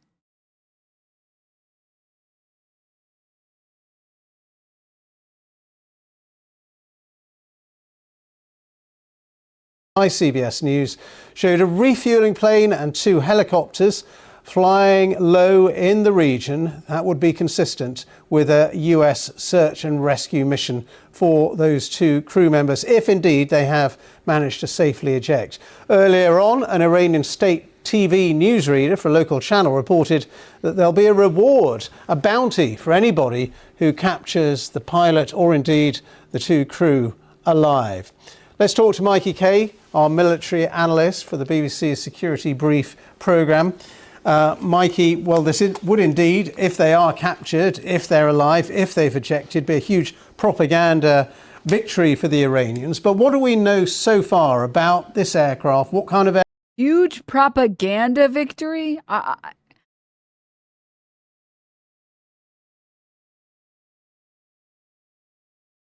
What are we doing here, man? What? Why can't we just describe it as an actual tactical victory? Like, I don't understand. God forbid you describe that that Iran having American hostages benefits Iran. You must be an Iranian sympathizer for accurately assessing whether or not they have an advantage that isn't just for propaganda's sake. Aircraft it is, and what's happened to it? Yeah, we can come to the what's called CSAR, Combat Search and Rescue operation that's going on just in a second. But let me just talk the viewers through what the F-15E Strike Eagle is. I think we've got a shot of it here. We can just hold on that. It's a multi-role fighter, which means that it can do operations that are air-to-air. And we've seen jets like this in Iraq on what's called drone cap, Drone Combat Air Patrol. Basically, they're there to take out Shahed 136 drones, but they can also do air to ground as well, so they can do precision bombing and they can be used dual purpose. What's important, Ben, is that it is a two crewed aircraft. You've got a pilot in the front and you've got what's called a WISO, a weapons systems operator, in the back. Now, what we do know is that these aircraft have deployed from RAF Lakenheath near Cambridge, and they're part of the 494th Fighter Squadron, which is part of the 48th Fighter Wing, based out of RAF Lakenheath. Now, when it comes to the debris, now open source intelligence, there was chatter on open source intelligence a few hours ago kind of breaking this, and obviously we need corroboration on it. But if we can just go back to the main jet that we've just saw, I just want to cue the viewers in to the rear of that aircraft. You can see where the LN is. It's a tail fin. And I want the viewers' eyes to be cast just above where the LN is. There's a badge which will come in and there's a red stripe.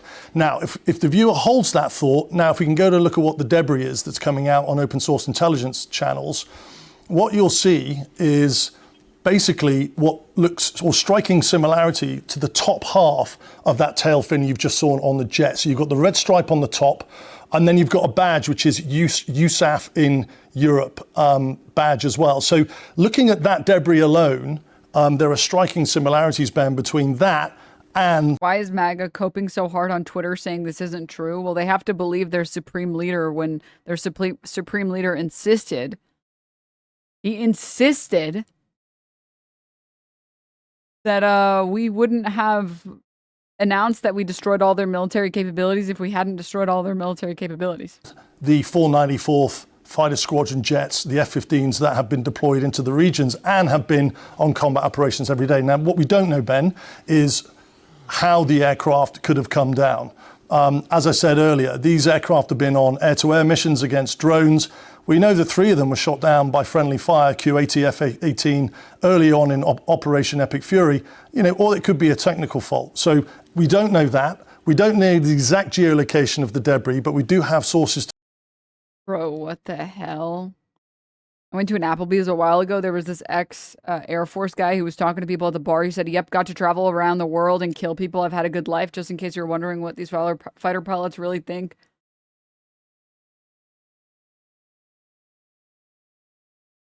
Bragging about getting to go around the world murdering people is at an Applebee's, no less, is an incredible, amazing strategy, I guess we'll call it. Holy shit. Okay, dude. It's okay because all of America's enemies are evil, right? They're all evil terrorists and America is a good empire. Smile. Mans thought he was Deadpool, bro. Or like deadbeat Dadpool, bro. Daft Punk, thank you for the 64 months. What the hell? And Deception, thank you for the 63. Jesus. Oh my God, thank you. To say that confirmation of an F-15E being shot down has been confirmed. And normally there'd be 2 crew on board a fighter jet like that. How would they eject? What's the likelihood that they did eject? And what will they be going through now? If they have ejected, they're on the ground.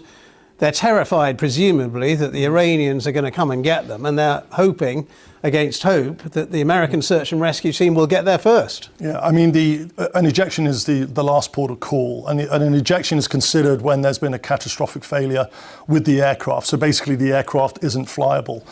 That can be an engine fire, it could be a surface-to-air missile strike, it could be a catastrophic hydraulic failure, it could be anything. Now, on ejection, it's quite a brutal process. The ejection seat, the crew are ejected outside of the cockpit up to 25 G. They'll be going into an airflow. By the way, I like the fact that we're all glazing over the fact that it's a fucking fighter jet. Like, please have sympathy for the poor fighter jet pilot. They're talking about it like it was an aid vehicle. Can you imagine if there was a fighter jet, and there was a pilot flying over American airspace? Do you think Americans would be covering it, saying, you know, it was a really difficult ejection process for that one terrorist, for the terrorist flying it, but, you know, I hope they're okay.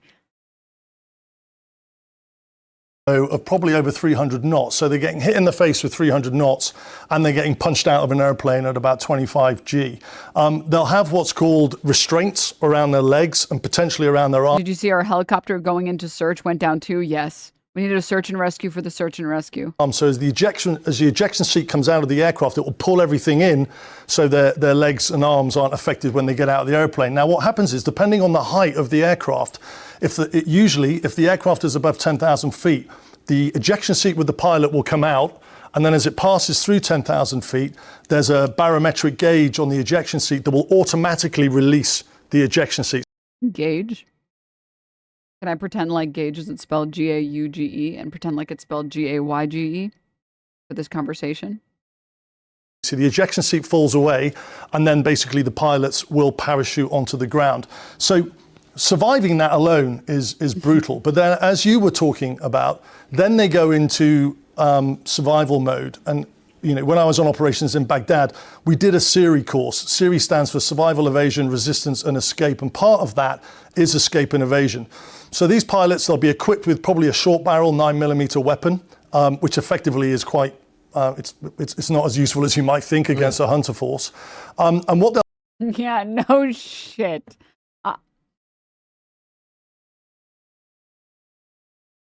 Sorry, I saw this. Thank you for linking it. Breaking American Black Hawk helicopter searching to rescue the pilots who ejected from a U.S. aircraft shot down by the Iranian army are now in Iranian custody, have also been shot down. At this rate, if the planes and helicopters keep getting shot down, the American fleet won't have any aircraft or helicopters left. Don't they know that Black Hawk helicopters are only supposed to be used to zip tie children in Chicago in the middle of night so we can get the immigrants, except there were no immigrants in that building? That's what Black Hawks are actually supposed to be used for. Black Hawks only get destroyed like this when they're really, really scared and nervous, okay? It's not fucking funny. It's not funny. What they'll be doing is they'll be going into escape and evasion mode. So they'll go to ground during the day and they'll try and move at night. They'll have a compass on them and they'll be heading westbound, obviously, because that's the closest border. I think that's assuming they're together. I guess they've got to, if there are two of them, they've got to find each other, haven't they, when they get to the ground? Right, absolutely. I mean, you know, co-locating each other will be one thing. Moving as a team will be one thing. We don't know if they're injured. Denims, we're doing the meme. My neighbor told me coyotes keep eating his outdoor cat, so I asked how many cats does he have, and he said he just goes to the shelter and gets a new cat afterwards. So I said it sounds like he's just feeding the shelter cats to coyotes, and then his daughter started crying. Is this what we're doing with American aircrafts? You know, the landing can be quite severe, so they might break a leg, they might break a limb, which might make mobility load-bearing tweet really, really problematic. But let's just, I think we've got a map as well of Kazakhstan province that we can just bring up here. And when you're doing sort of investigative stuff like this, Ben, as you know, you start looking at joining the dots, and you can see the proximity of that province next to the Iraqi border. So that would make sense. Now, we spoke about combat search and rescue earlier on. The crew will have in their jacket a beacon. It's called a PRC 112. And as soon as that ejection happens, that beacon will start transmitting their location and alert the combat search and rescue crews straight away. Now, It's highly likely that that will be encrypted for obvious reasons, so the Iranians can't track it. But that beacon does have an emergency non-encrypted frequency as well. But it'll likely be an encrypted bleep on the screen. So what does that do? That then initiates what's called combat search and rescue. Combat search and rescue will be on 24/7 standby because these jets are doing 24/7 operations. And that will likely involve what's called a couple of HH-60 Jolly Green 2 helicopters. I think we can show the viewers a picture of the, yeah, there we go. Now, this is effectively been a Black Hawk helicopter. Remember when I said earlier, why are we framing this as if Iran needs a propaganda win instead of like a strategic or tactical win? Bro, they already have propaganda wins every single day that they have the opportunity to make another one of these fucking AI Lego videos.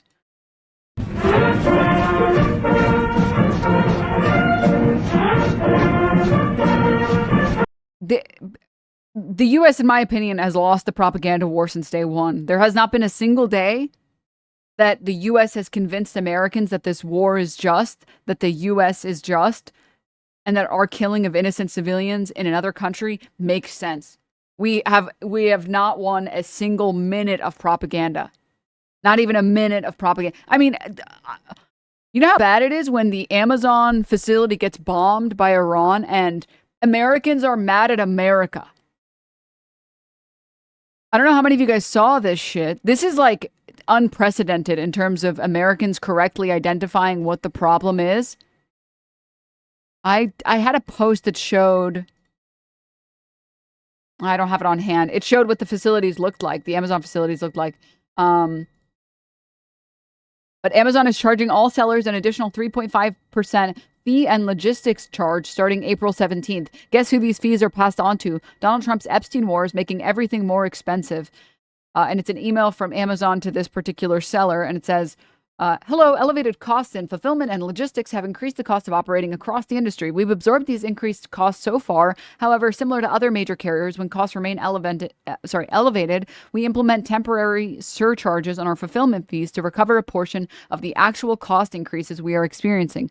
Starting April 17th, 2026, a 3.5% fuel and logistics surcharge will be applied to fulfillment fees across fulfillment by Amazon in the U.S. and Canada, as well as to remote fulfillment with FBA from the U.S. into Canada, Mexico, and Brazil, starting May 2nd, 2026. This surcharge will take effect for Buy with Prime in the United States and multi-channel fulfillment in the U.S. and Canada. Due to the work we have already done together to lower costs, this surcharge is meaningfully lower than other major carriers. Do you know how bad it is when Americans see Amazon facilities getting destroyed overseas and they blame America for it? This guy's one of my favorite electronic YouTubers. Go to his profile. He's been on it since day one. Wait a minute. Dope. Like, any other war, we would be calling out the Iranian terrorists or the Middle Eastern or Arab or Muslim terrorists for ruining our American life of consumerism. But the propaganda is so good right now against the United States or for Iran or against this Epstein war rather, that Americans are actually for the first time ever being like, wait a minute, we literally started this war for no reason and now we're suffering. Why the fuck are we doing this? Can you guys stop bombing Iran? Stop. Just stop. Just stop. Why the fuck can't we be? What the fuck are we doing? What are we doing? All right, let's continue. Helicopter that has been kitted out for these type of operations. And I want the viewers just to note, on the very front of that helicopter, you can see a refueling probe. Now, this is absolutely critical because these aircraft will be going fairly deep into Iran, and then they'll be utilizing what's called an HHC-130 Juliet Hercules. I think we've got a picture of that as well. So those helicopters will be basically their priority mission. They'll be working in conjunction with that aircraft, which is the HC-130J. And that aircraft will be there to conduct what's called ABTT, which is airborne talk through. So you can tell it goes fast because it's so big.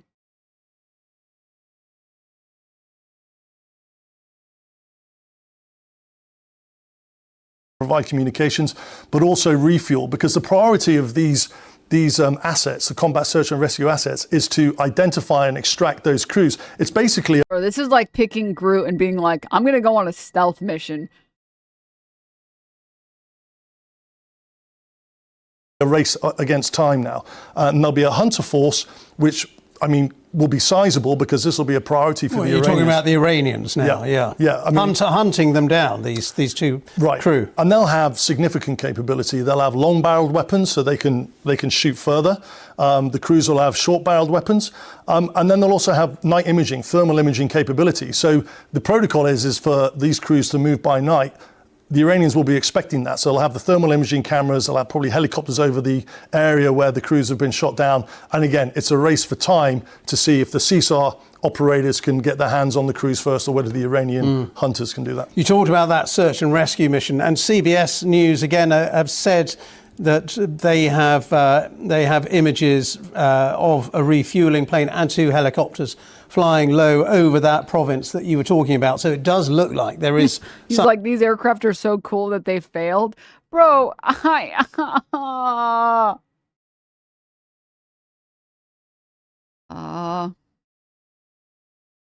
Some sort of American search and rescue operation underway. Yeah, again, if you start joining the dots, you've got the debris, which is commensurate with the 494 fighter squadron out of Lakenheath. We know they're in theatre. Debris. That's point one. One. Point two is you've then got open source intelligence as well, citing these assets, these combat search and rescue assets.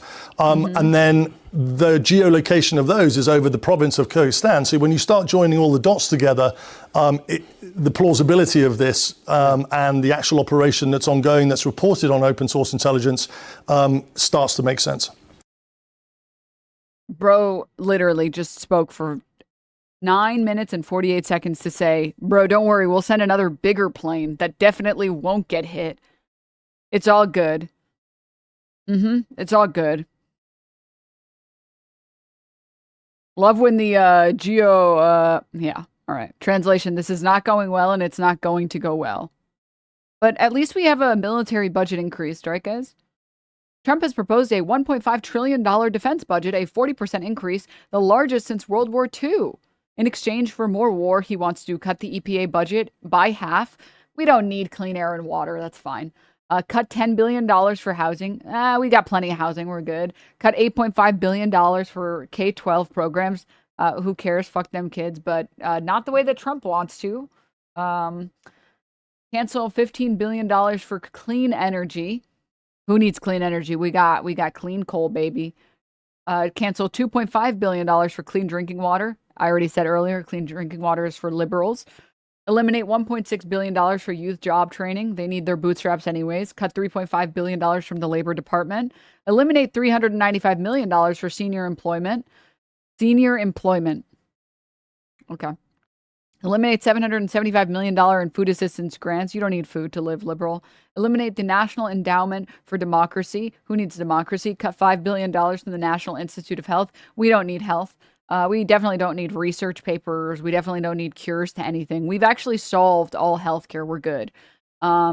Eliminate the low-income home energy assistance program. Like I said, bootstraps. And all cuts to domestic programs would account for a 10% reduction in discretionary spending. Yeah, I think that that's a better usage. Like, the thing is, if you told me, bomb random brown people in random country, or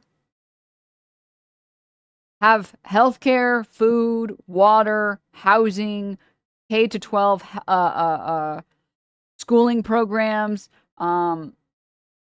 helping low-income households, I would always pick bombing some random children. The bombs are so much more important for me. Okay? I don't need clean air. I don't need clean water. I don't need housing. I don't need food. I don't need any of those things. I need one more war in the Middle East. This is a message that will resonate with the American population.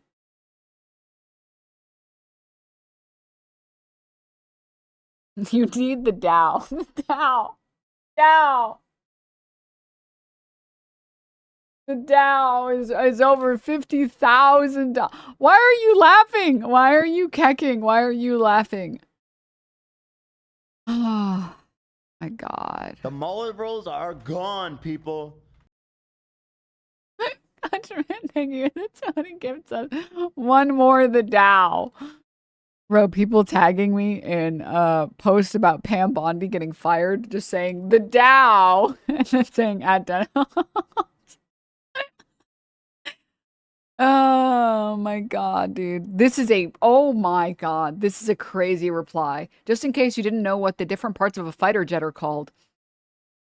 And it is a fighter jet that is labeled, and I'll just go through from the front of the fighter jet to the back of the fighter jet. Here is the Medicare cuts. Here are the legal service cuts. Here are the food stamps cuts. Here are the school lunch cuts. That's interesting. I always thought the school lunch cuts would be closer to the front. Welfare cuts right there. Aid to cities cuts right there. Student loan cuts. Social Security cuts. Job opportunity cuts. And the education cuts right here. Yep, I feel like I'm learning a lot. Thank you so much. More Perfect Union. Thank you. Seems about right. Seems about right. Oh, I'm getting a phone call. Chat. One sec. Hezbollah infrastructure in the around the capital in the southern suburbs. There is also, as you mentioned, this threat, a warning from the American embassy for Americans to leave Beirut and to leave the American university, assumedly a threat of an attack by the IRGC. We've seen Iran be able to launch rockets and missiles into the surrounding countries in the GCC. Now we're seeing the possibility of Iranian attacks on American assets and infrastructure here in the country of Lebanon. This would be a huge change and shift in the Iranian policy. Iran has been trying to manage its support base here in Lebanon by not actually targeting areas here in the country where it has a huge support base through various political movements and the Iran-backed Hezbollah. But if this happens, this will definitely be a huge escalation in terms of bringing and dragging Lebanon further into this conflict. The situation in southern Lebanon continues to escalate. Today there were UNIFIL soldiers that were injured in an unknown explosion in their base in the Jazin region. Just east of that, Israel has threatened to destroy two major bridges that connect Lebanon to the western Beqa Valley. Let's take a look at what else is making news around the world right now. The general who led a coup in Myanmar 5 years ago has been elected president. Myanmar's been under military rule by Min Aung Hlaing since 2021, when the government of the Nobel Peace Prize winner Aung San Suu Kyi was removed. She remains in detention. The military's opponents and independent observers say the election was just another effort to keep the army in power. The Israeli army has blocked a protest by Israeli and Palestinian peace activists in the occupied West Bank against a death penalty law that was passed earlier this week. The bill makes the death penalty the default sentence for Palestinians convicted of deadly attacks. Protests have been held across the occupied West Bank and East Jerusalem over the past couple of days, which saw shop owners and universities across the region close their doors in protest. Israel's the only UN member state without defined borders. It's also a state that keeps occupying other countries' land in order to expand its territory. This is a violation of international law and the UN Charter. But, as Al Jazeera's Noor Odeh explains, Israel's illegal land grab faces no real challenge. Until recently, Israel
challenged this policy.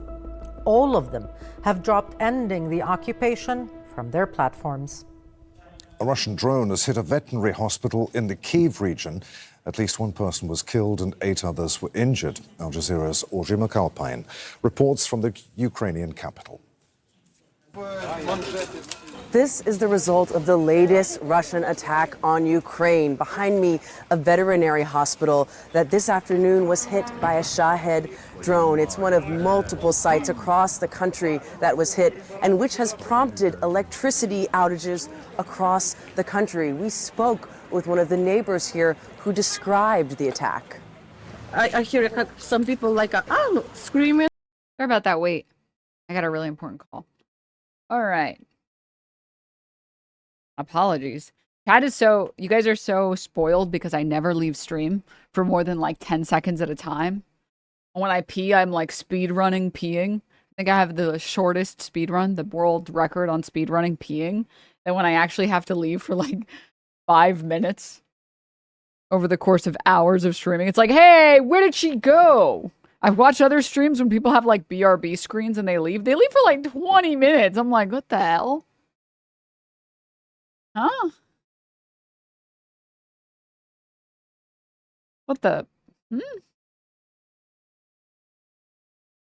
Yeah, but you don't wash your hands after you pee, Denim. So gross. I like the idea of spreading the misinfo that I don't wash my hands. I don't know why I like it. I think it like weeds out the weak. That's why I like it. He left for 45 seconds. No. No. All right. Let me get to this. Right. Now, where were we?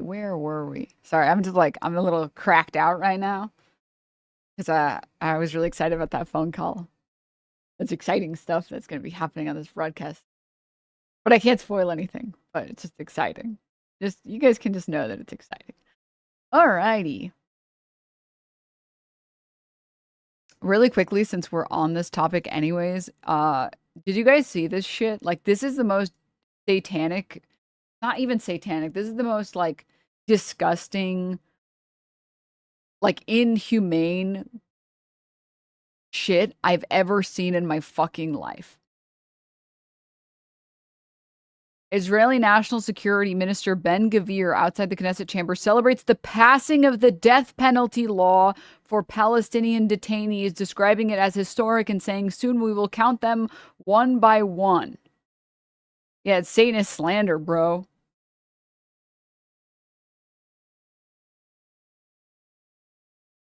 Let me just play the video. השר, על מה כל החגיגה?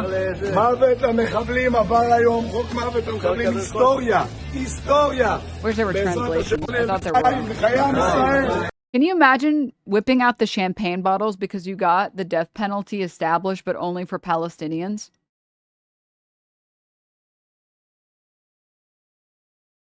Like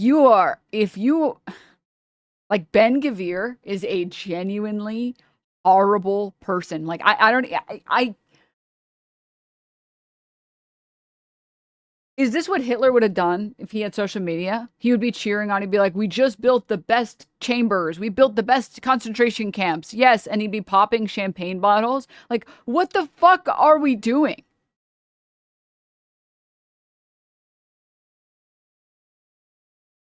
Okay, yes, he was indeed popping champagne in celebration of the death penalty law. Absolute death cult shit. What I can't believe is them showing off the death chambers that they created. The Israeli officials, specifically Ben-Gvir, showing off the death camps for Palestinians. Ben-Gvir posted videos showing off the execution chamber where he will exterminate thousands of Palestinian hostages. Imagine if Hitler broadcast videos of his gas chambers to gloat like this. השר, ראיתי שהאיראנים אומרים שאתה מת. אני מת להוציא מחבלים להורג. עונש מוות למחבלים.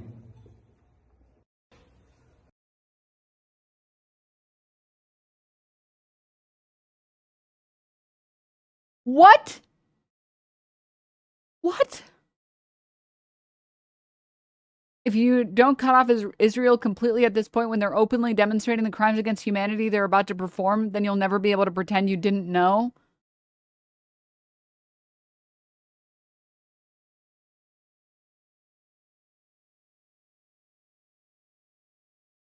No, for sure, for sure. They just passed legislation talking about how excited they are to execute Palestinians, how it's finally law that they can just kill and execute the Palestinians. They can take them from the jail cells, from the internment camps, from the torture camps that they're currently in, and move them to the death camps. But it's okay because it was legal. See, they put it into law that if you're a prisoner and they decide you're guilty, they can just kill you. That's fine. Children can get 10 to 20 years for throwing stones. Yeah, but did you consider they were throwing Hamas stones? Did you consider that for a moment? Uh-huh. Mm-hmm. By the way, this law covered 350 children currently in prisons. No, I mean, I think it's good to have a society where only one group of people gets executed by the state, and especially when half of them are children. That's good for me, I think. I think it's good. I like that it's nice and medieval, too, making it a nice, painful hanging. You can tell they really care about just punishing criminals fairly and not enjoying the torture and murder of a people that they're excited to genocide, that the Ben Gavirs of the world, that all of the Israeli, I would call them far right, but they're all far right. Like literally every single person in a position of power in Israel, every single person who either served in the parliamentary or serves as some type of head of state, literally every single one of them has a fucking quote saying, we love murdering Palestinians, especially when we know that they're innocent.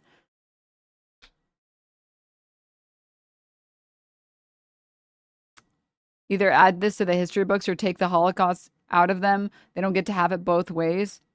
Ah, yes, hanging children, everyone's favorite pastime. I guess if you call out Israel hanging children being bad, you must be anti-Semitic, right? I'm sure if Miss Rachel said that she's not for the hanging of children for the crime of throwing a rock, she would be very anti-Semitic, actually. I think the second a child commits any crime, they should be killed immediately. Did you see their lapel pins? No, I did not. There's this 96% conviction rate of Palestinians in court, by the way. Oh, it's obscene. I think the last time I checked, it's like for the same crime, Israelis have like a 16% conviction rate compared to Palestinians with a 96% conviction rate. It's like so obscene. No, this is not real. No. What do you mean this is a fact check by Snopes where they said that this is true? A photograph authentically shows far-right Israeli politician and national security minister Ben Gvir and others wearing lapel pins in the shape of a noose as a show of support for the death penalty for Palestinian prisoners convicted of lethal attacks.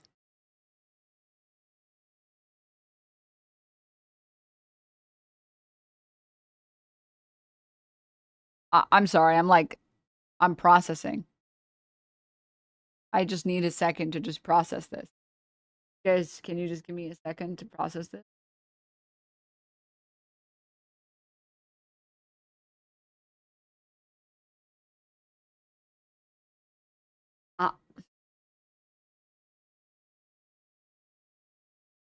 Maybe it's a fishing knot. Did we ever think about that? Hmm.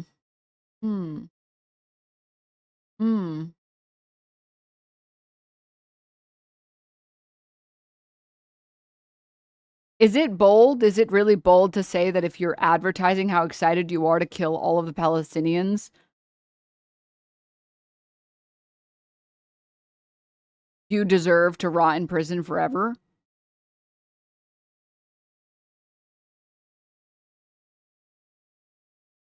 Oh, okay. All right. Okay. I thought this was the bait emote from League of Legends. Stop. Same thing.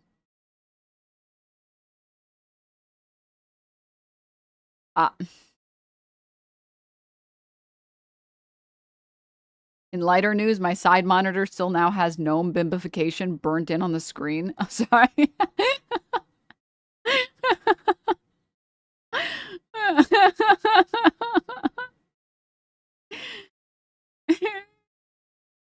Holy shit, dude. Even by their own logic, that we know that they're executing people who don't deserve it, but if they weren't and everyone would have killed someone, it's like, yeah, I remember them saying eye for an eye leaves the whole world better off. Bro,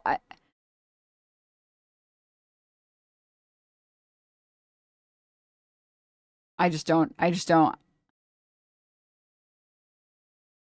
The most insane thing to me is that this was always just an attempt for Israel to obtain more power in the region, and that Gaza was a testing ground to see how much they could get away with elsewhere, which is exactly why they're doing the same thing that they did in Gaza in Lebanon.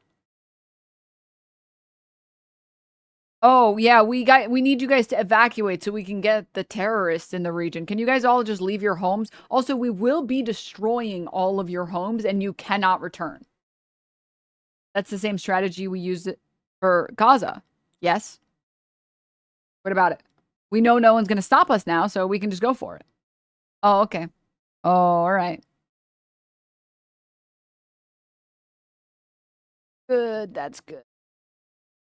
Yes. Then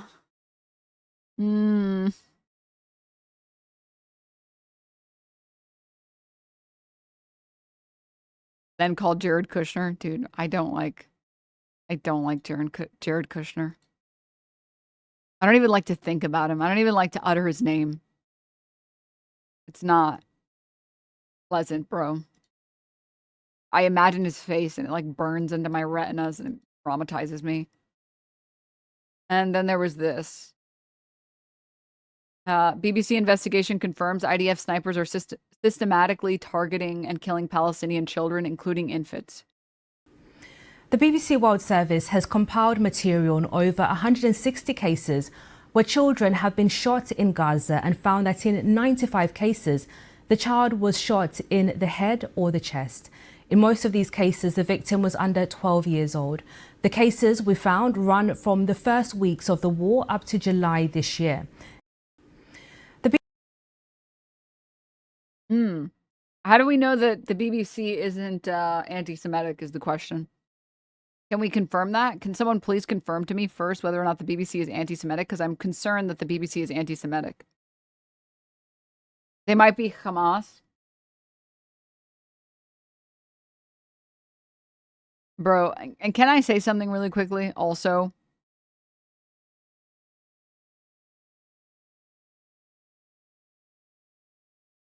It's very funny to me that the Venn diagram of people who get upset when anyone says anything at all about Luigi Mangione and people who insist that any criticism of Israel is anti-Semitic is it's just a circle. It's just one circle.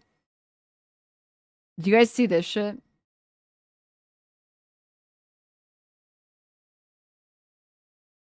I have a question for you, Charlie.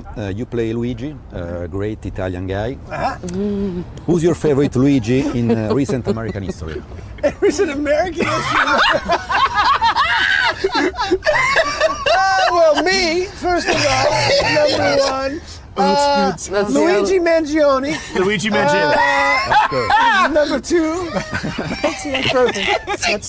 That's what we want. That's what we want to thank you. Thank you so much. Thank you so much. This is going to be great return to me. Yeah. Luigi Mangione, and I just said groom. I have a question for you.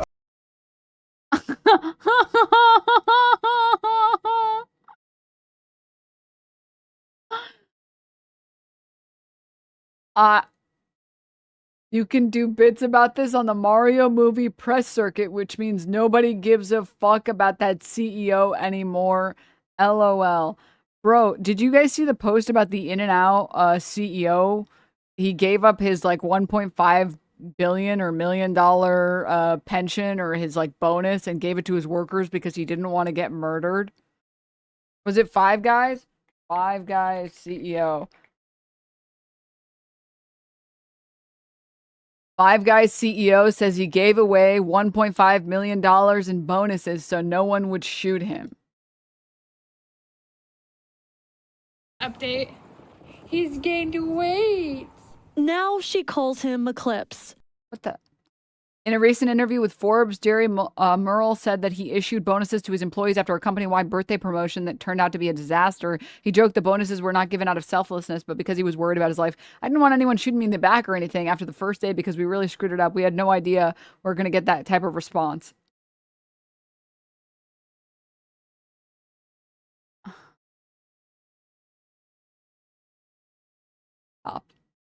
Stop.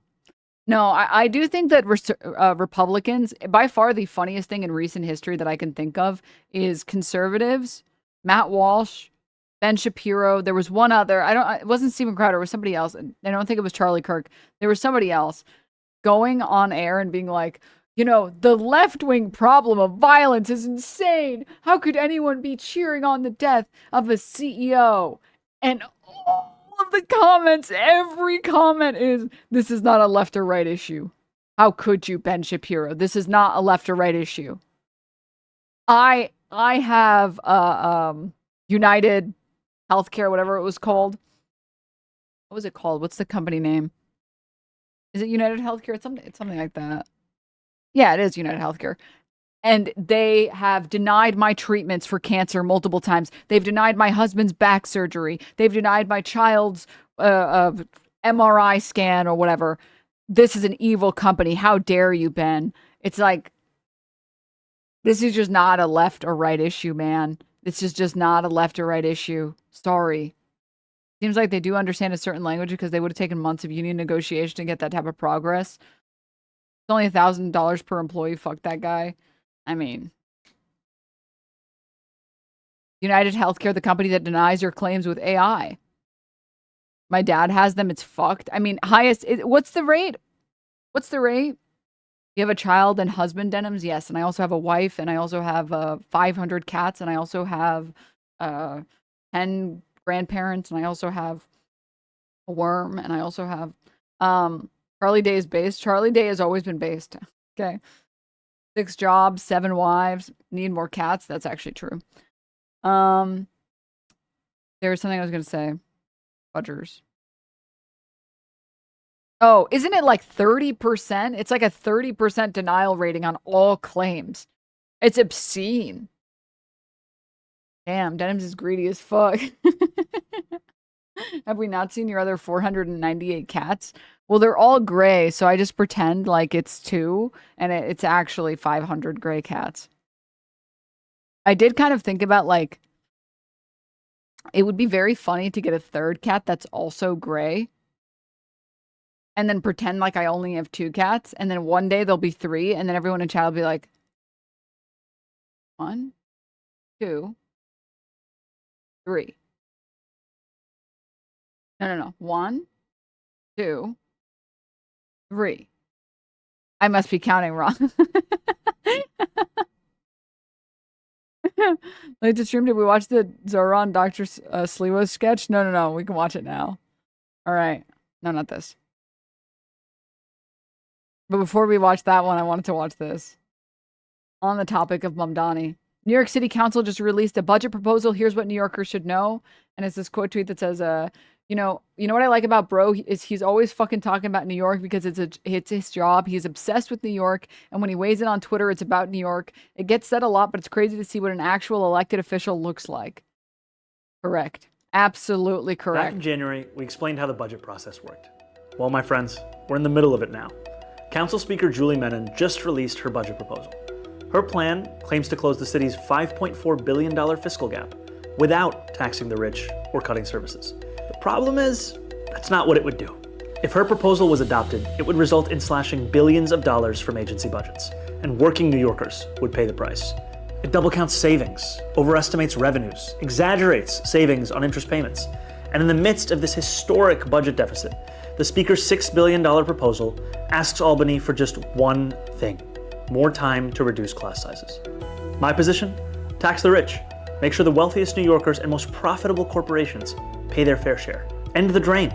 For a long time, the state has taken more from the city than the city's received in return. And I'm working with Albany to change that. Without it, our deficit won't disappear. It will repeat, year after year, asking future generations to shoulder the burden. We will solve this budget crisis, but I'm not going to let it come at your expense. I just know establishment Dems are fucking mad, bro. They're so mad, bro. Oh. Stop telling people that we're supposed to be taxing the rich. Stop. You can't say that. No. My day job is medical billing for a private allergy practice. I've had them deny the shots for one kid in a set of twins. Like, sorry, Timmy, just stay away from peanuts, I guess.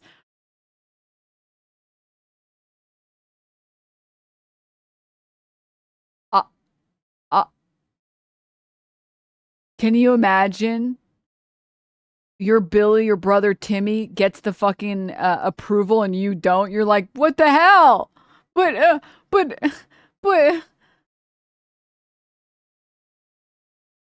I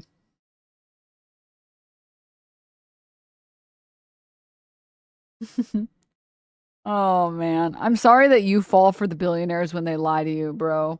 Just another reason for rich people to leave New York equals less money for New York, not more. I just want you to know all of the data we have on other cities taxing their richest people shows that this is not the case. The revenue that is increased from the majority of rich people that stay far outweighs the like 2 millionaires that are going to leave. All of the research, it's just, I get it. That's how you feel. You feel like the rich people are going to leave, but the facts show that they don't. Why? Because New York is a great city to live in. It is literally a great city to live in. Aren't people fleeing California in droves? Yeah, show me the tax rates on the billionaires, the ones that fucking Gavin Newsom is destroying. It's not an it's like, well, people are leaving California. It's like, yeah, after Gavin Newsom explicitly said he wasn't going to tax the wealthy. That's like counter evidence that is the cause and effect. Massachusetts has more millionaires since their wealth tax was instituted. Again, like I said, this is just like, I'm just going to go based off of statistics. I'm going to go based off of the facts. I'm going to go based off of what our data shows, and the empirical data shows when you raise taxes on the wealthy, they don't in fact all leave the city. It doesn't happen. There's a wealth tax in Massachusetts. None of them have left. It is paid for free school lunches, community college, etc. Yes, all 6 billionaires that have left California. The problem is with this, it didn't even pass.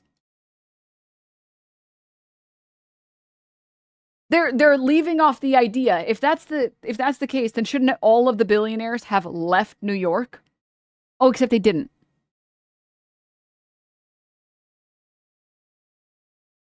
It's just so stupid.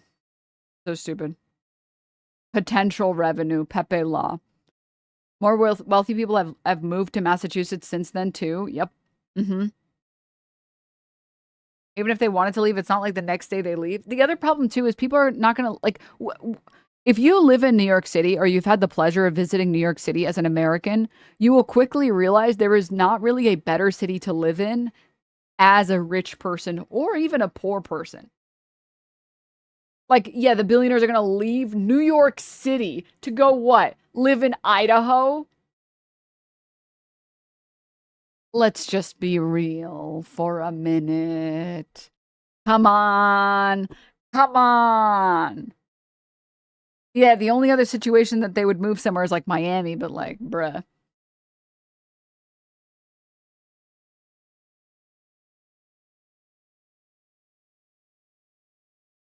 You guys know.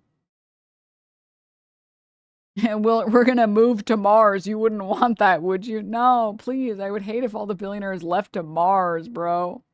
Let's move Wall Street to Cleveland.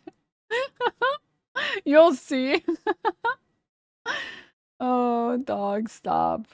Don't say live in Dubai and be Shahed target practice. Oh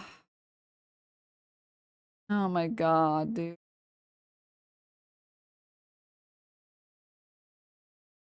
Yeah. But again, like I said, As a New Yorker, I guarantee no rich New Yorker is leaving the city to go live in bumfuck Midwest just to get taxed less. Yeah. I mean, it's about quality of life. People are willing to pay more for a better quality of life. The best example of this, chat, how many people in here would take or have taken a loss to your pay to work from home?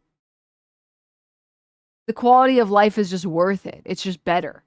It's like, oh, I'm going to lose like $5 an hour or maybe less or whatever to work from home. Dude, fuck yes. Hell yes. Are you kidding me? Not having to commute every single day in this fucking car cell world? Fuck yeah. One chatter said, I took a 10% cut to work from home most of the week. It was so worth it. I mean, obviously, there's a lot of other factors at play, which is whether or not maybe you're even saving money because you don't have to pay for gas. You don't have to have your time eaten. You don't have to pay for like food outside. You don't have to spend time like pre-prepping food. You can just make food at home. So there are some savings included there, but like even ignore the savings. I think a lot of people would take that because it's worthwhile. Because who the fuck wants to commute?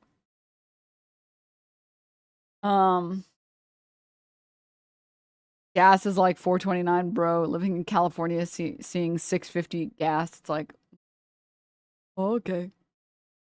Oh, okay. Gulp. I'm a manager who took a massive pay cut from $200K annually to $98K annually. All I need to do now is just email people from his house. Oh, sorry. I had a manager. I was like, you're what?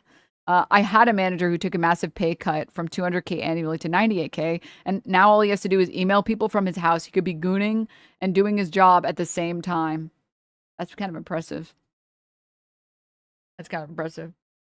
I'd probably kill myself from loneliness if I work from home because I'm not disciplined enough to force myself to socialize adequately. Well, that's why I always say I feel like the best is like being able to choose how often you go to the office.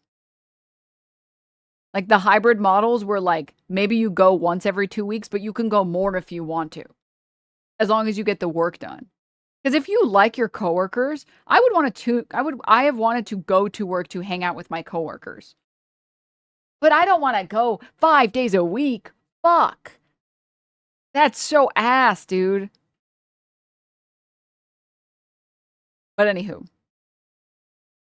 Yeah, I'm going to go with the facts, bro. All right. I'm going to go with the facts on this one. And the facts show that when you tax billionaires, people's quality of life improves. And the amount of money raised for the city and the amount of revenue in the city increases. And the very, very few millionaires and billionaires that leave are completely worth it. This is just a pure, if we're talking about profit maximization, it's just pure profit. It's literally good business. That's it. I wanted to see this. Oh, Lord. It appears the U.S. helicopter was shot down as it was searching for the missing pilot from the jet Iran had shot down earlier. This video was released by Iranian media.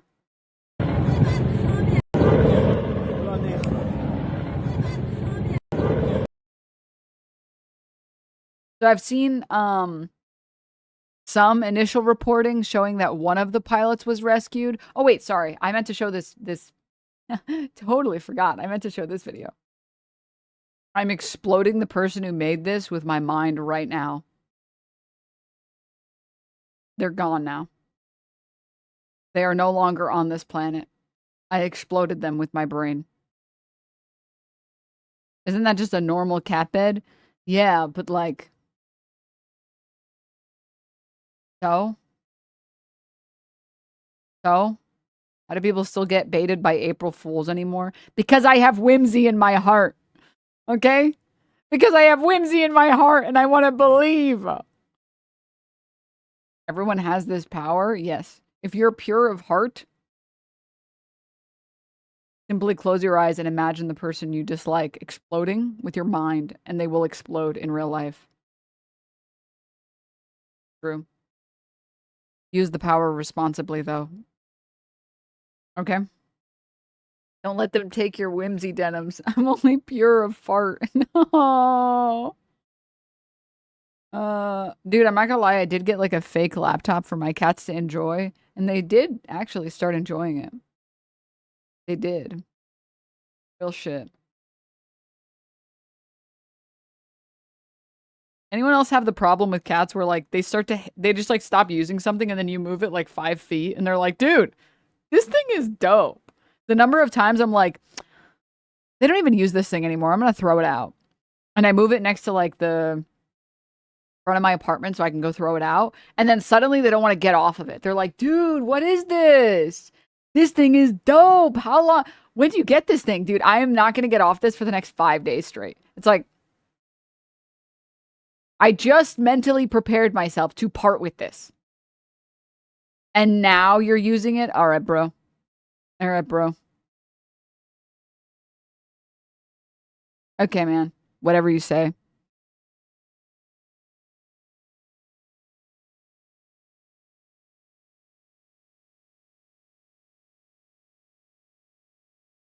Wait a minute, what? Wait, they're doing it? No kidding around. Enter the Logitech G LayStation giveaway now. Enter the name of your cat with LayStation. Follow entry rules. Heck, wait. Heck, wait. Wait, Wormy? April 1st, though? Do you think that they would troll us on April 1st? But they said they're not kidding around. But they said that they were not kidding around. No tears today, Onion, it's real. Wait, April 2nd, they said it's real. Wait.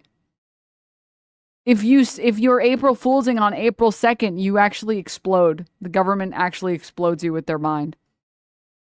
You can't lie on April 2nd. That's illegal. And to think you exploded that guy earlier.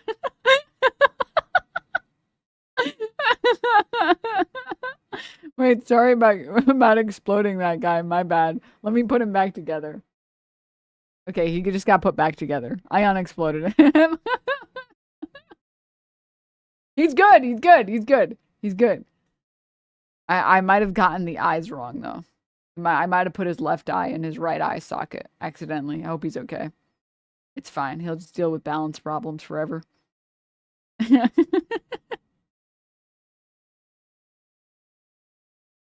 All right.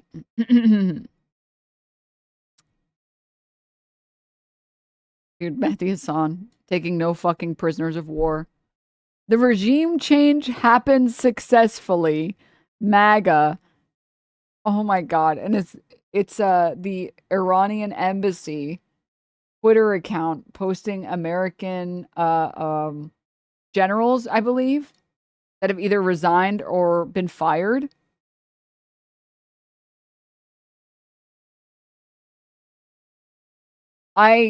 What do we do, guys? They're beating the shit out of us on social media. Oh, fuck. An Iranian embassy trolling the Trump administration over Pete Hegseth's purge of the U.S. military mid-war.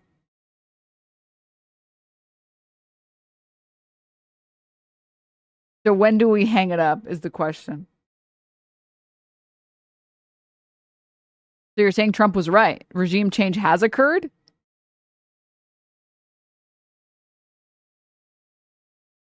I guess it has occurred. I guess regime change has occurred. Oh, you said we would watch this? Wait, it's a different video.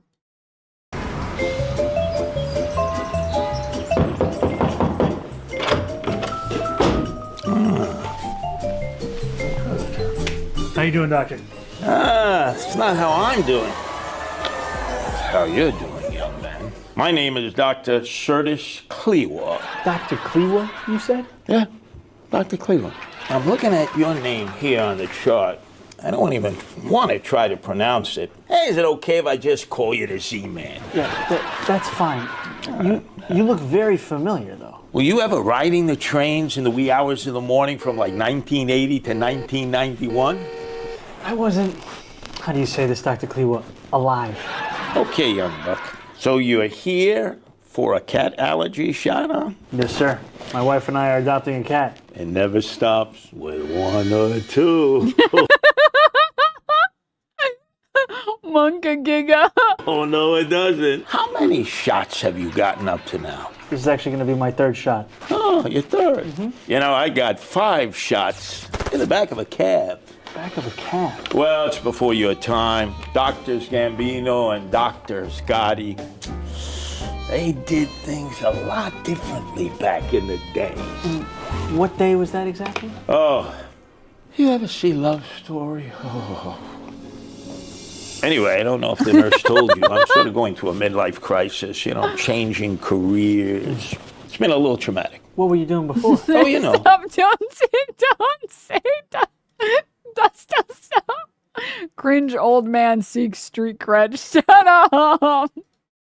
Hosting radio shows, protecting parades' right to exist, and most importantly, helping to destroy sinister, old political dynasties. But by the way, it isn't all about me. What do you do? Oh, I'm a content creator, but I do a little governing on the side. Anyway, first day. You're going to do great, Dr. Sliwa. Don't be glazing me, Z-Man. Okay. But hey, I'm a little nervous. I got to be honest with you. Whenever I get nervous, I treat myself to a new beret. This one is a new color that the shop just got in. Red. Oh, looks good on you, Dr. Sliwa. Anyway, there's something I have to get to. Do you mind if we get the show on the road? Oh, no worries. I got a train to go out and patrol. You mind if I put on something that helped get me through cat med allergy school? Not at all. Take it slow, but it's not typical. Bro, he really gave Grandpa a platform. He said, you know what, Sliwa? Sure. I'll do my best, all right? I'll try to get you hip, man. I'll do my best, man. Oh, now I know Honestly, he's kind of act-mogging him. Brutally act-mogged. you. You're that guy who couldn't bench press 30 pounds? 31 pounds. Meow.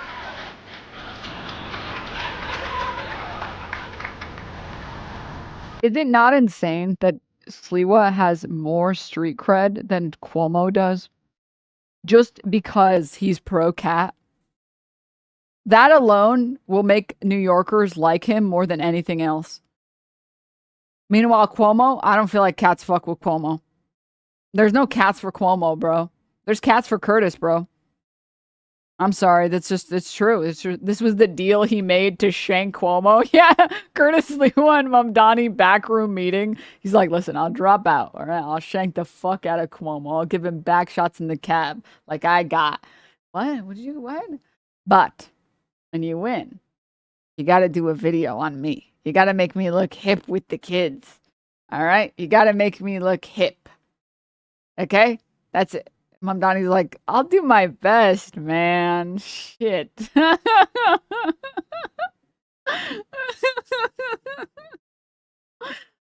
Sure.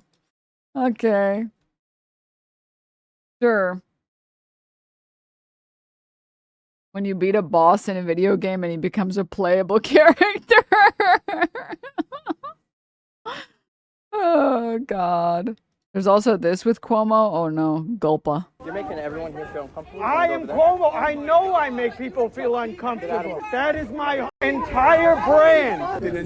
He's right. I am Andrew Cuomo. Okay. I am the real Andrew Cuomo. And if you are a billionaire, I will support your rights. I will support you. If you are an oil exec, I will support you no matter what. They're shushing him. You will not silence the real Cuomo. Yes, I grope women without their consent, but you have to understand it's because I am Italian. This man is not telling the truth. The press is here for me. They want to hear from me. Andrew Cuomo, please, Fox 5. Fox 5, don't put your hands in my face. I am a mayoral candidate. Although I lost the Democratic primary, I will not take no for an answer. I do not take no for an answer, ever. Not when it is the electorate, not when it is a woman in my... Oh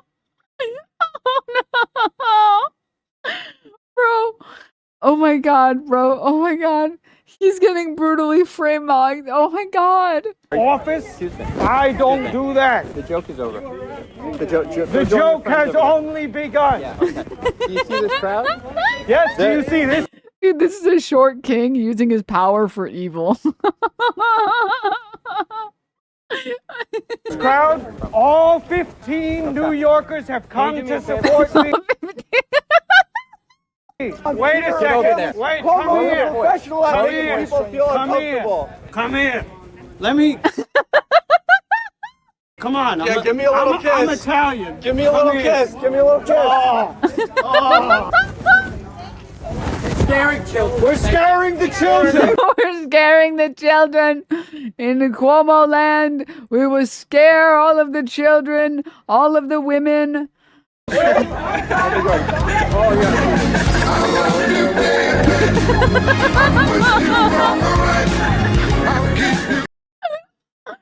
That is amazing. That's so amazing. Oh my god. That's incredible. Thank you so much for linking that. Oh, fuck, dude.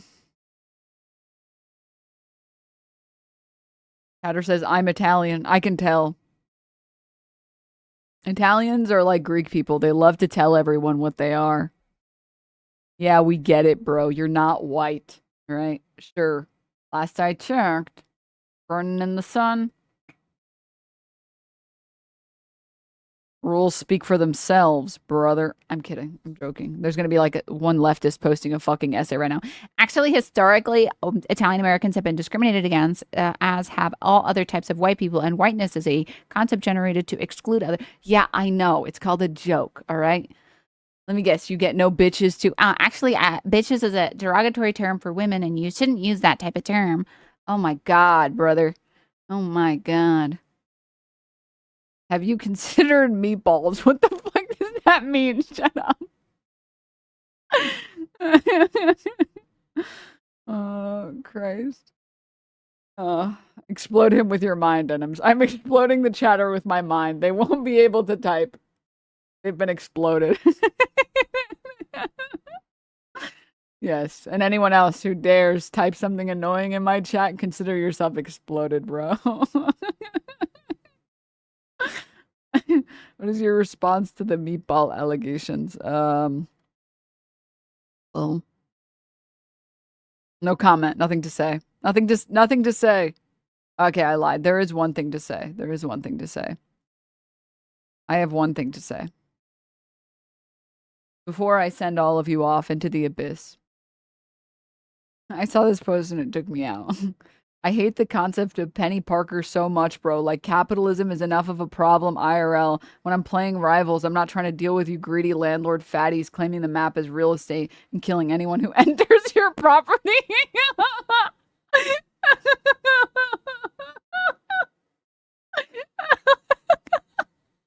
This is slander. This is slander. Slander. Okay? Check the profile. You know what it says? BP/dive main. Slander. Slander against me personally. Alright? Excuse you. Excuse you. Slander is so good I could die. Jack, can I say? I had the funniest moment when I was playing Penny the other day. Sometimes people get so mad that you picked Penny. They just start screaming on mic. And this one guy was screaming on mic. So I just typed some shit at him and then I muted him and then I picked, well, he picked my champ on offense, so I picked his. And that guy was so mad. And he said the funniest thing. He said, they don't have dive. Why are you playing Penny? It's like, bro, go look up her win rate. It was the highest win rate in this season. Shut the fuck up. They don't have dive, bro. Oh, for sure. They don't have dive. Get off Namor. What the fuck are we doing, bro? Oh my God, I hate meta losers so much. If you didn't understand that, it's okay. It means you're safe. It means they can't get you. The landlords of the video games can't get you. You're safe. None of these words are in the Bible. No, when you're slandering your streamer, but they low-key, right? Penny, the type of hero that both teams get mad that you picked her. Yes.